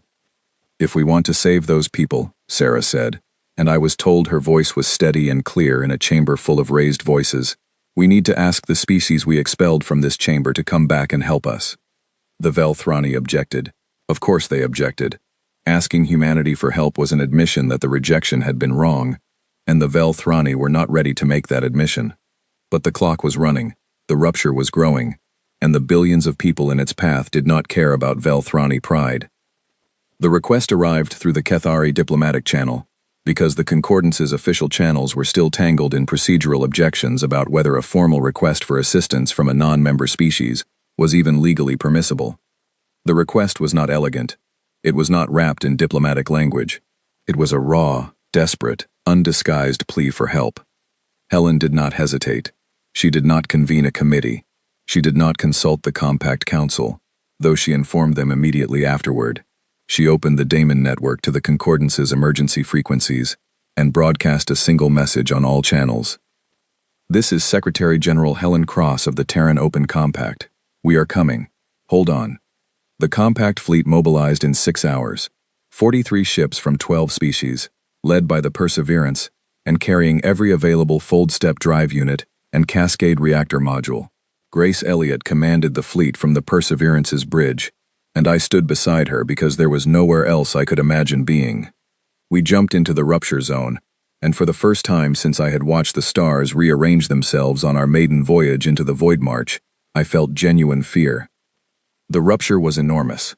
It dominated the viewport like a wound in the sky, a jagged tear in the darkness that glowed with a sickly amber light, and pulsed with rhythms that felt wrong, not in any way I could articulate technically, but in some deeper, more instinctive sense. It was like looking at something that should not exist, a violation of the fundamental rules that held reality together. The space around it was warped and churning, and through the distortions, I could see the faint points of light that were star systems with inhabited worlds, worlds full of people who had no way to leave. Our fold-step drives worked. They worked as they had always worked in the Void March, folding space around the distortions, stepping through the chaos like a person walking between raindrops. The concordance ships that were stranded in the zone could not believe what they were seeing. We appeared out of nowhere, ship after ship, materializing in stable space pockets throughout the danger area. Our Daemon network relays immediately established communication links with every stranded vessel and every inhabited station, creating a coordination grid that replaced the collapsed resonance grid nodes. The evacuation began. I will not describe every moment of it, because the scope was too large and too complex for any single perspective to capture. I can tell you what I saw from the Perseverance. I can tell you about the Velthrani colony ship that we found drifting in a gravity shear, its lane drive burnt out, its life support failing, carrying 14,000 people. Grace brought the Perseverance alongside, and our crew established hull-to-hull contact using biome hull connectors that bonded with the colony ship's exterior and formed an airtight seal in minutes. We began transferring passengers immediately. 14,000 Velthrani walked through a corridor of living material grown from human technology, from their crippled ship to ours, and every one of them was given water, food, and a safe place to sit. I can tell you about the mixed convoy that Nathan Ellis navigated through a field of gravitational distortions so dense that conventional navigation would have been suicide. Nathan used the spatial mapping techniques we had developed in the Void March, reading the distortion patterns like a sailor reading currents, finding paths of relative stability through the chaos, and guiding 37 ships carrying over 200,000 evacuees along those paths to safety. I can tell you about the Surathi medical teams who worked alongside human doctors in improvised triage centers on every ship in the fleet, treating injuries caused by the spatial distortions, decompression accidents, and the sheer physical stress of emergency evacuation. The Surathi had no prior experience with Velthrani physiology, but they learned fast, and their calm, methodical approach to medicine complemented the human doctor's intensity in ways that saved lives. I watched a Surathi healer and a human surgeon work side by side on a Velthrani child who had been injured during the gravitational shear that damaged her colony ship. The Surathi steadied the child with gentle hands, her skin cycling through calming shades of blue that seemed to ease the child's distress, while the surgeon worked with quick, precise movements to stabilize a fracture that Velthrani anatomy made complicated. They did not speak the same language. They did not share a species or a homeworld or a medical tradition. But they saved that child's life together, and when it was done, the Surathi healer placed her hand on the surgeon's shoulder, and her skin turned a shade of green that meant gratitude, and the surgeon nodded, and they moved to the next patient without a word. I can tell you about the communication officers who worked around the clock on the Daemon network, coordinating the movements of hundreds of ships across a zone of space, where conventional communication was unreliable. Every relay had to be repositioned constantly, as the spatial distortions shifted, and every coordination signal had to be routed through a maze of interference patterns that changed by the hour. A young communications specialist named Oliver Penn, who had been recruited out of a university program in Edinburgh, and who had never seen anything more dangerous than a laboratory simulation, spent 72 hours without sleep keeping the coordination network functional. When I ordered him to rest, he looked at me with red-rimmed eyes and said, "There are ships out there that need to know where to go. I will rest when they are safe."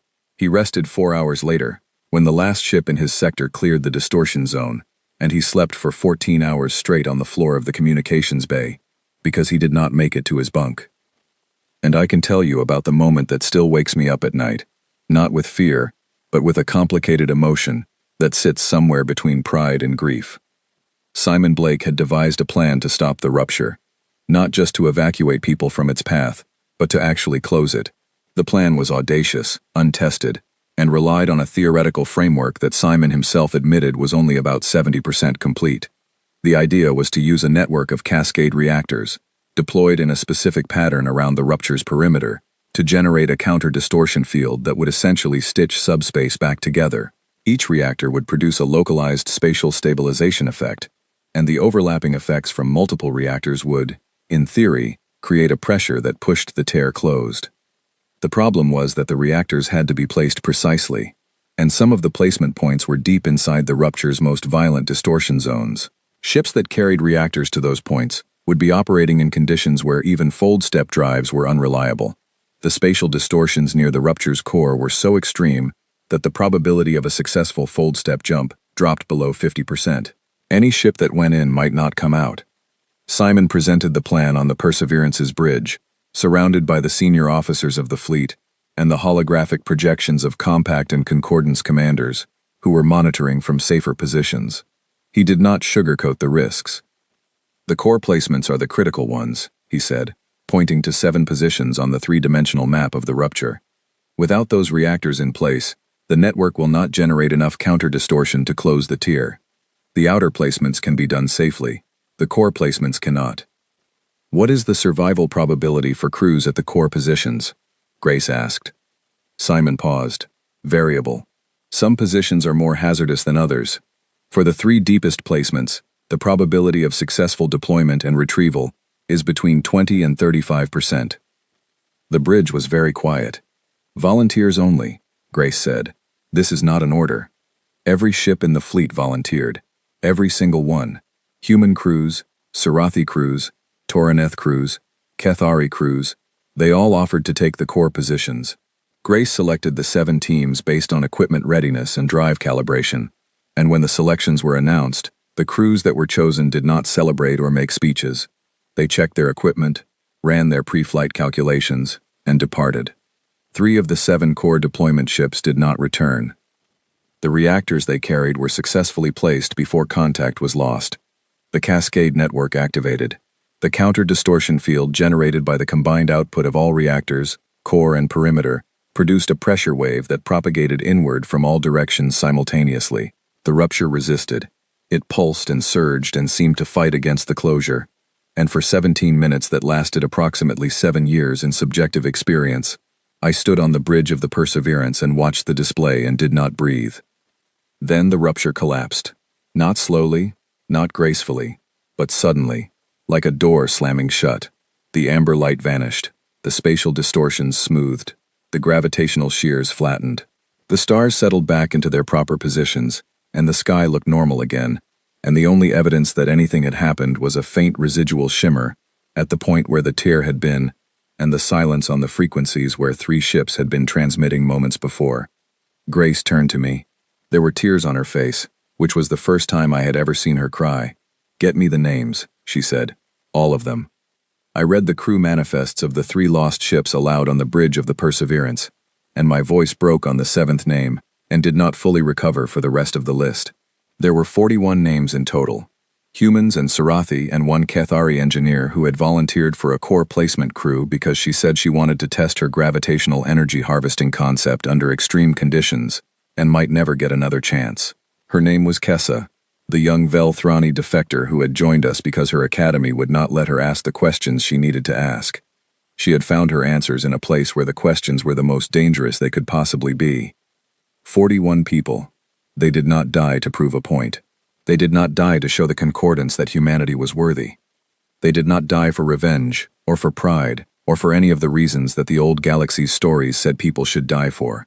They died because people were in danger, and they could help. And when the call went out for volunteers, they raised their hands. That was it. That was the whole reason. And that was humanity, right there, in its simplest and most essential form. Not the species that was too primitive for the Concordance, not the species that was biologically unstable or culturally incoherent, just the species that showed up when things went wrong and did what needed to be done, and sometimes did not come back. I recorded 41 names, and the galaxy listened, and nobody, not even the Velthrani, had anything to say except thank you. 2 years after the rupture, I received an invitation that I had stopped expecting. The Grand Conclave of the Galactic Concordance requested the presence of a Terran delegation at Ethos Yun for a formal session of address. The invitation was signed by the Speaker of the Conclave, And for the first time in Concordance history, the speaker was a Kethari. Sarah had been elected to the position 6 months earlier, in a vote that would have been unthinkable a decade ago. The founding species had always held the speakership. The fact that a Kethari now occupied it told me everything I needed to know about how much the Concordance had changed since a tear in the sky had forced it to confront the limits of its own certainty. Helen Cross asked me to lead the delegation. I almost said no. I had spent 14 years building a life in the Void March, and the thought of returning to that chamber, standing at that podium, facing those floating platforms filled with the representatives of species that had once judged humanity unworthy, filled me with a weariness that went deeper than fatigue. It was not anger. I had stopped being angry a long time ago. It was something closer to the feeling you get when someone who hurt you years ago wants to have a conversation about it, and you have already processed it and moved on and built a good life, and the conversation feels less like resolution and more like being asked to revisit a room you have already left. Helen understood. She did not push, but she said something that changed my mind. "You do not owe them anything," she said, "but the young man who stood at that podium 14 years ago deserves to see how the story ends." I thought about that young man. I thought about his rehearsed speech and his numb hands, and the way he walked out of the chamber without thanking anyone. I thought about how much he had changed, and how much he had not, and I agreed to go. The delegation was small by design. Myself, Lucy Grant, Simon Blake, and 3 compact council representatives, a Sarathi philosopher named Thoacine, the Kethari diplomat who had brokered the friendship treaty, and a Toraneth scholar, whose songs contained more diplomatic nuance than any speech I could write. We traveled to Athos Yun aboard a compact diplomatic vessel, a biome hull ship that was sleeker and more advanced than anything the station's docking systems had been designed to accommodate. The dock operators had to improvise, which struck me as an appropriate metaphor for everything that had happened between us and the Concordance. Athos Yun looked the same. That surprised me, though it should not have. The station was ancient, and ancient things do not change on human timescales. The corridors still hummed. The twin-colored lights still shifted across the walls. The floating platforms still rose in tiers toward a ceiling that vanished into blue. But the atmosphere was different. The last time I had walked these corridors, the diplomats in them had been watching us with the casual interest of spectators, observing a species that did not matter. Now they watched us with something else. I recognized it because I had seen it before, on the faces of the Surathi elders the first time a human ship descended through their atmosphere. It was not fear. It was not hostility. It was a recalibration, the visible process of adjusting an understanding of reality to accommodate new information. They were looking at us and revising their assumptions in real time, and the revision was not comfortable. The chamber was full, not just full in the way it had been during the rejection vote, when the seats were occupied by delegates performing a routine function. Full in the way that a room is full when something historic is about to happen and everyone knows it, and no one wants to miss it. The upper tiers were packed with observers and media representatives from species I had never seen before. The atmospheric bubbles were fully activated, accommodating delegates from environments as different as vacuum and high-pressure methane. Sarah stood at the speaker's position, and seeing her there, in the place that had always been occupied by a founding species drone or elder, made something in my chest tighten. She had risked everything by giving me that data chip. She had believed in humanity when believing in humanity was a political liability. And now she stood at the highest position in the galaxy's oldest parliament, and she was about to preside over something the Concordance had never done before. The formal apology lasted 27 minutes. It was delivered by a panel of senior delegates representing the Concordance's governing council, and it was the most thorough, specific, and unflinching act of institutional self-examination I had ever witnessed. They named the rejection vote. They called it a mistake. They identified the Velthrani Strategic Forecasting Bureau's risk assessment as the actual motivation. They acknowledged that the stated grounds, biological instability, cultural incoherence, technological prematurity, diplomatic volatility, had been pretexts designed to disguise a political decision driven by fear of human potential. They apologized for the 40 years of diplomatic effort that had been wasted. They apologized for the species in the Void March that had been left in isolation because the Concordance had chosen not to explore the region. They apologized for the lives lost during the rupture evacuation, lives that might not have been lost if humanity had been a member of the Concordance with full access to its resources and intelligence networks. The Velthrani delegation sat through the apology in silence. The elders, the old guard who had orchestrated the rejection, did not move. Their compound eyes were fixed forward, their bodies perfectly still. But around them, on the surrounding platforms, younger Velthrani delegates did something I had never seen members of that species do in a formal setting. They stood. One by one, they rose from their seats and remained standing for the duration of the apology.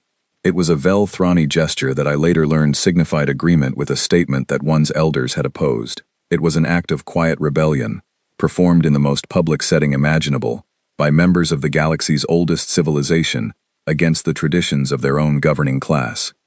When the apology concluded, Sarah turned to me and said, "The delegation from the Terran Open Compact is invited to address the chamber."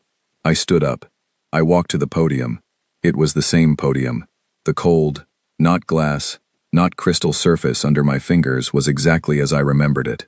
The chamber stretched out before me, tier after tier of alien faces, thousands of eyes and optical sensors and sensory organs I did not have names for, all focused on the human standing, where a human had stood 14 years ago, and been told he was not welcome.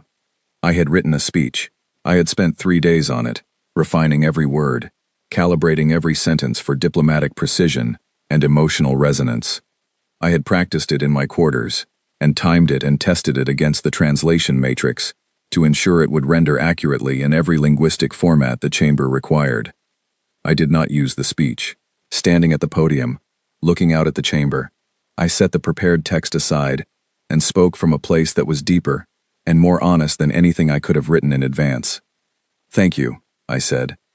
"The apology we have just heard was brave and specific and true, and I want to acknowledge the courage it took to deliver it. Institutional self-criticism is one of the hardest things any organization can do, and the Concordance has done it with a thoroughness that commands respect." I paused. The translation matrix hummed as my words rippled outward through 16,000 linguistic formats. "You have offered us full membership in the Concordance, retroactive recognition of our species' contributions, a permanent seat on the Security Conclave, lane travel access, technology exchanges, reparations. By any measure, you have offered us everything we originally asked for, and more." Another pause. I could feel the chamber leaning forward, thousands of beings waiting for the acceptance, for the moment when humanity would finally take its rightful place in the galactic order. We respectfully decline. The silence that followed was the loudest sound I have ever heard. It was not the silence of shock, though shock was part of it.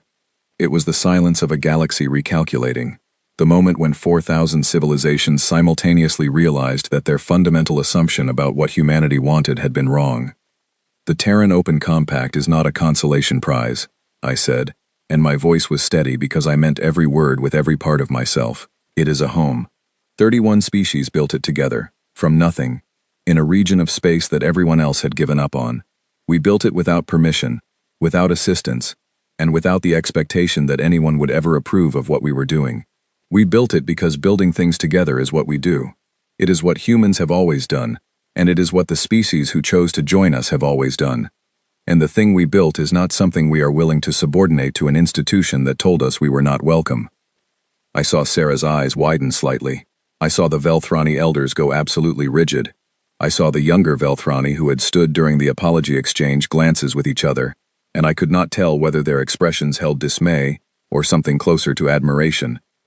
Joining the Concordance would mean adopting lane travel when our fold-step drives go further and faster. It would mean connecting to the resonance grid when our daemon network is open and free. It would mean entering a hierarchy when we have built a partnership.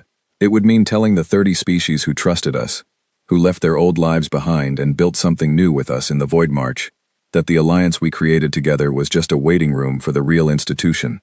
I shook my head. "We will not do that. They deserve better. We all deserve better." I let the words settle. Then I continued.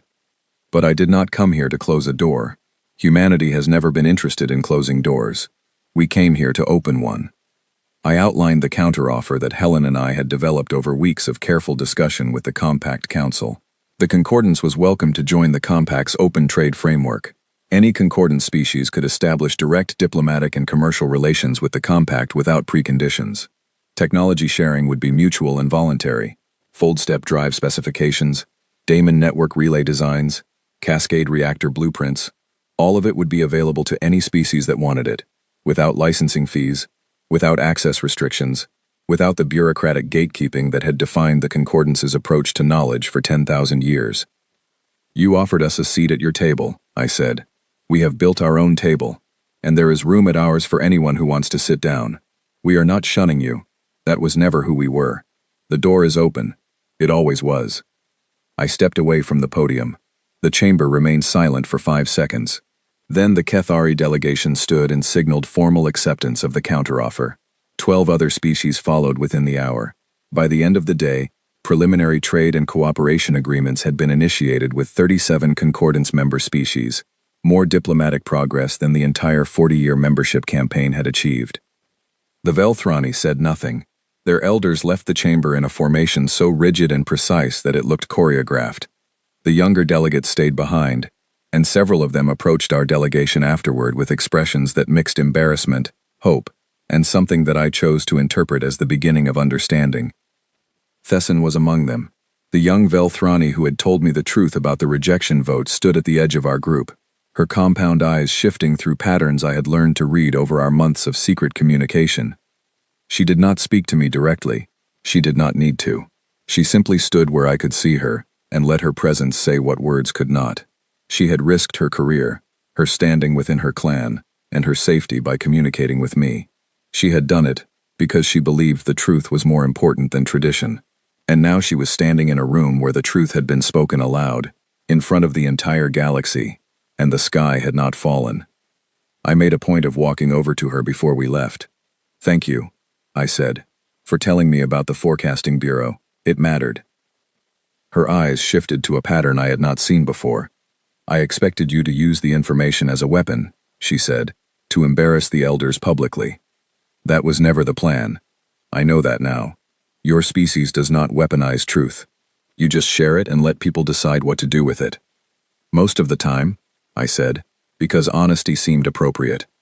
She made a sound that the translation matrix rendered as a laugh, though I suspect the original was more complex. "Most of the time is enough," she said. Lucy walked beside me as we left the chamber for the second time. "That was not what they expected," she said. "No," I agreed. "They expected us to take the win." "Was it not a win?" I thought about it. It was something better than a win. A win means someone else loses. What we offered was an invitation. Nobody has to lose anything. "Do you think they will accept?" "Some of them already have. The rest will take longer. But the door is open, and doors that are open tend to get walked through eventually. That is just how doors work. 20 years. That is how long it took for the galaxy to become something new. I am sitting in a cafe on Aethys Yun as I write this. It is not a cafe that existed the last time I was here. It was built 3 years ago by a Sarathi human cooperative that wanted to create a space where species from different atmospheric requirements could share a meal in visual proximity.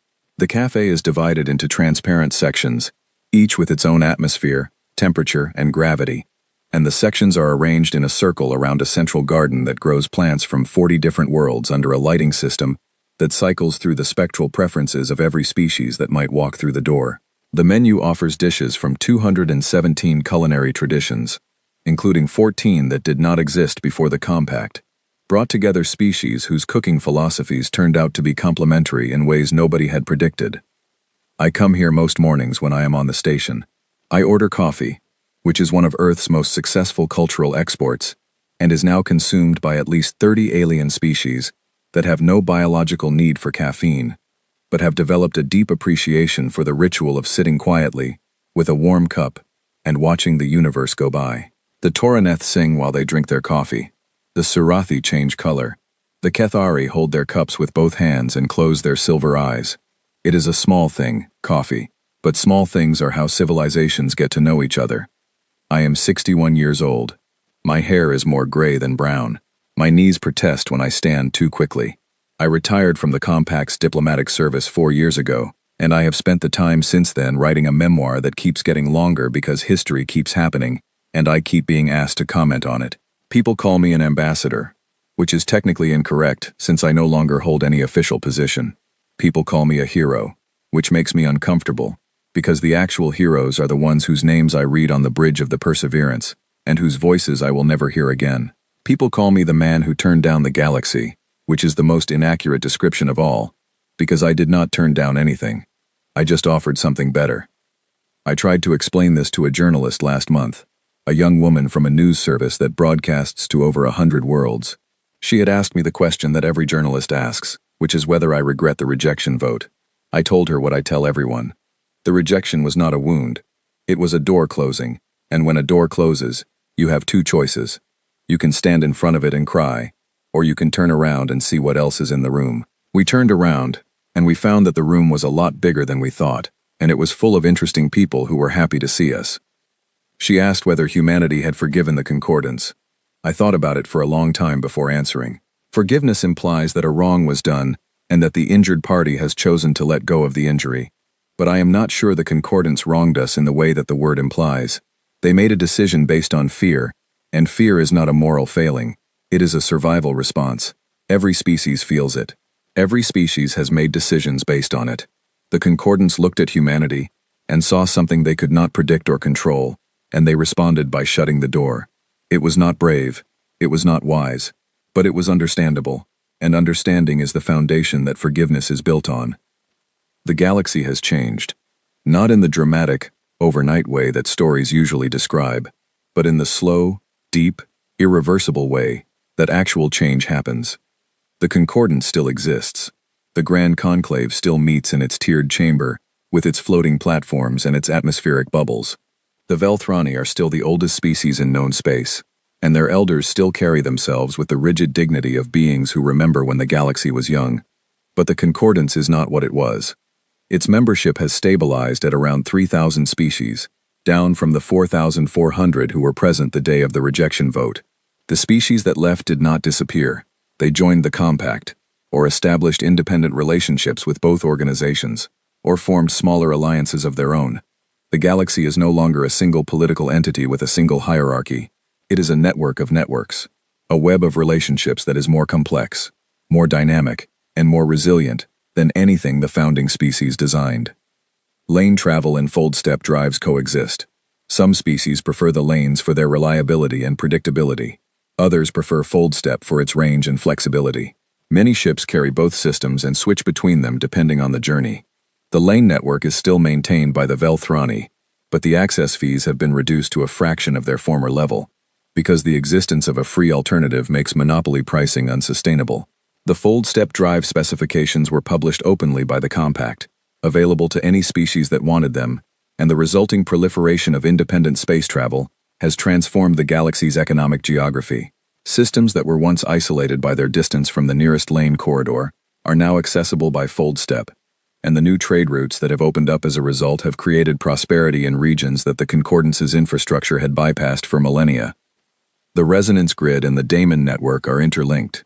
A protocol developed by a joint team of Shun mathematicians and human programmers allows seamless communication between the two systems, and the combined network covers more of the galaxy than either one did alone.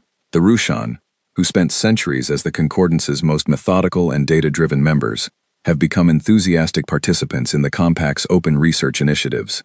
Their probability models, once confounded by human unpredictability, have been recalibrated to account for what the Shun now call creative variance, a factor that makes predictions less precise but more interesting. I had dinner with a Shun delegation last month, which is an unusual experience because the Shun do not eat in the biological sense, but they have developed a social ritual around observing other species eat that they find deeply informative. The lead Shun researcher told me, through the translation matrix's careful rendering of mathematical harmonics into human language, that studying human behavior had fundamentally changed the Shun understanding of probability. Before us, they had assumed that all intelligent behavior converged toward optimal solutions given sufficient time. Humanity had demonstrated that intelligence could deliberately choose suboptimal paths for reasons that were not captured by efficiency models. Reasons like beauty, loyalty, stubbornness, love, and the sheer pleasure of doing something that nobody expected. The Shun found this baffling and wonderful in equal measure. The Dravine, who had spent the entirety of my diplomatic career treating carbon-based life as a temporary inconvenience, have undergone perhaps the most surprising transformation of all.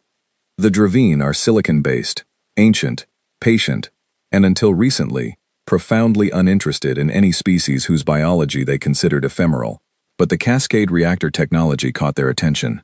Silicon-based life has enormous energy requirements, and the Dravine had spent millennia struggling with the limitations of stellar fusion to power their massive civilization. The cascade reactors, with their effectively unlimited energy output, represented a solution to a problem the Dravine had assumed was unsolvable. A Dravine delegation visited Threshold 1 last year and spent 3 weeks studying the reactor specifications with an intensity that bordered on reverence. When they departed, the senior Dravine delegate, a being so old that its crystalline structure had begun to develop internal light patterns from centuries of accumulated electromagnetic charge, made a statement that has since become one of the most quoted passages in galactic diplomatic history. It said, "We spent 10,000 years believing that temporary things could not produce permanent value. The carbon beings have shown us that impermanence is not a limitation. It is fuel. The Void March is no longer a frontier. It is a region, the same as any other, populated by species that are known and mapped and connected to the rest of galactic civilization. The Surathi have become renowned across the galaxy for their philosophy and their poetry. Their works, translated into thousands of languages, are studied in universities, on worlds that had never heard of them 20 years ago. The Surathi elder who reached out her hand to me in a clearing on her homeworld has become one of the most quoted thinkers in galactic intellectual history. She once told me that the most important moment in her species' existence was not when we arrived, but when her people realized that arrival did not mean conquest, that the strangers from the lights had come not to take, but to share. The Taurineth, the avian species whose songs carried mathematical information, have revolutionized data transmission across the galaxy. Their harmonic encoding techniques, adapted for electronic communication, allow the transmission of complex information at densities that neither the resonance grid nor the Damon network could achieve alone. A Taurineth communications engineer won the first ever Joint Concordance Compact Science Prize last year, and her acceptance speech, delivered in song, lasted 40 minutes and contained a complete mathematical proof embedded in its melodic structure. The Paloon, the subterranean sonar navigators, have become the galaxy's foremost architects. Their understanding of acoustic space, combined with human computational design tools and Kethari material science, has produced buildings on 100 worlds that are not just structures but experiences, spaces that shape sound and light and movement in ways that make the people inside them feel things they did not know they could feel. I visited a Paloon-designed concert hall on a station in the Outer Compact last year, and I sat in a seat that had been shaped to the precise acoustic profile of a human ear, and the music that filled the space was so perfectly rendered that I wept without knowing why. Humanity is everywhere, not in the way that empires spread, with flags and borders and the implicit threat of force. In the way that ideas spread, by being useful, by being interesting, by being the kind of thing that makes people say, "I had not thought of that," and then spend the rest of the day thinking about it. Human music plays in cantinas and concert halls across the galaxy. Human cuisine has been adapted, modified, and remixed by species with sensory palates that range from the olfactory to the electromagnetic.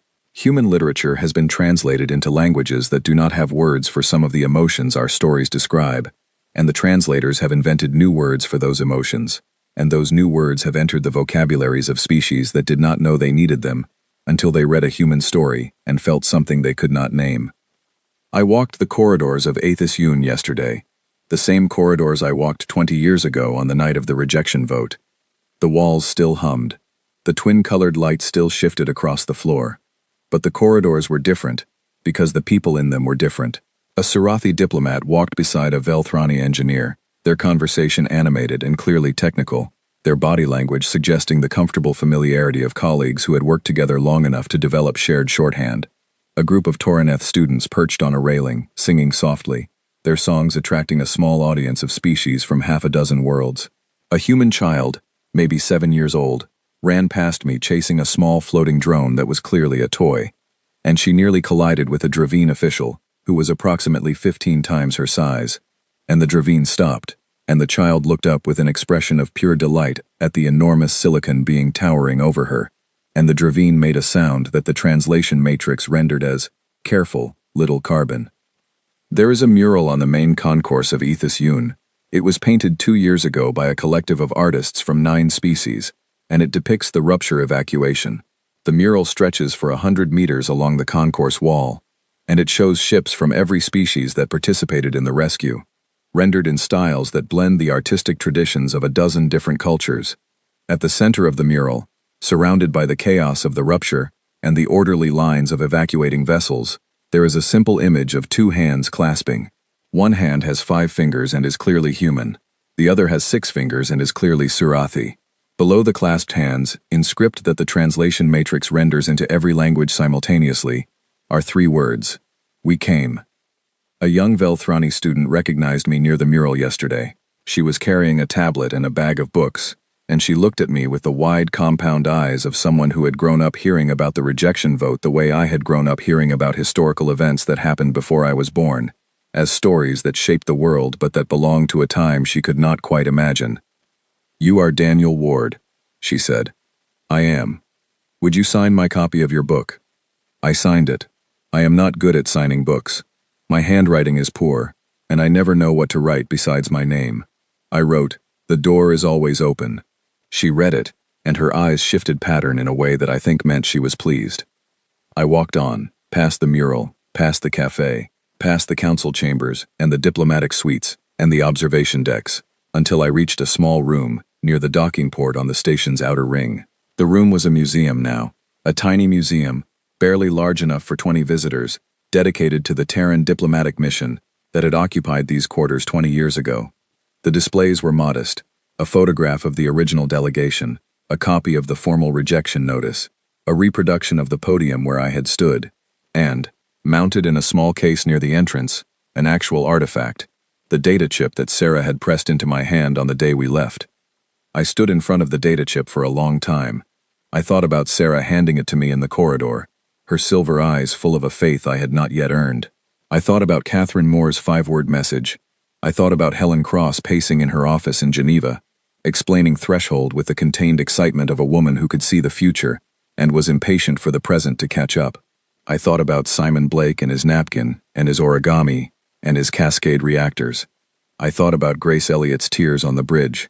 I thought about Kessa, who left her homeworld to ask the questions her academy would not allow, and who found her answers in the heart of a wound in the sky. I thought about Lucy Grant offering tea to a surveillance drone. I thought about the Surathi elder's hand on mine, cool and smooth, the first handshake between 2 species that chose each other.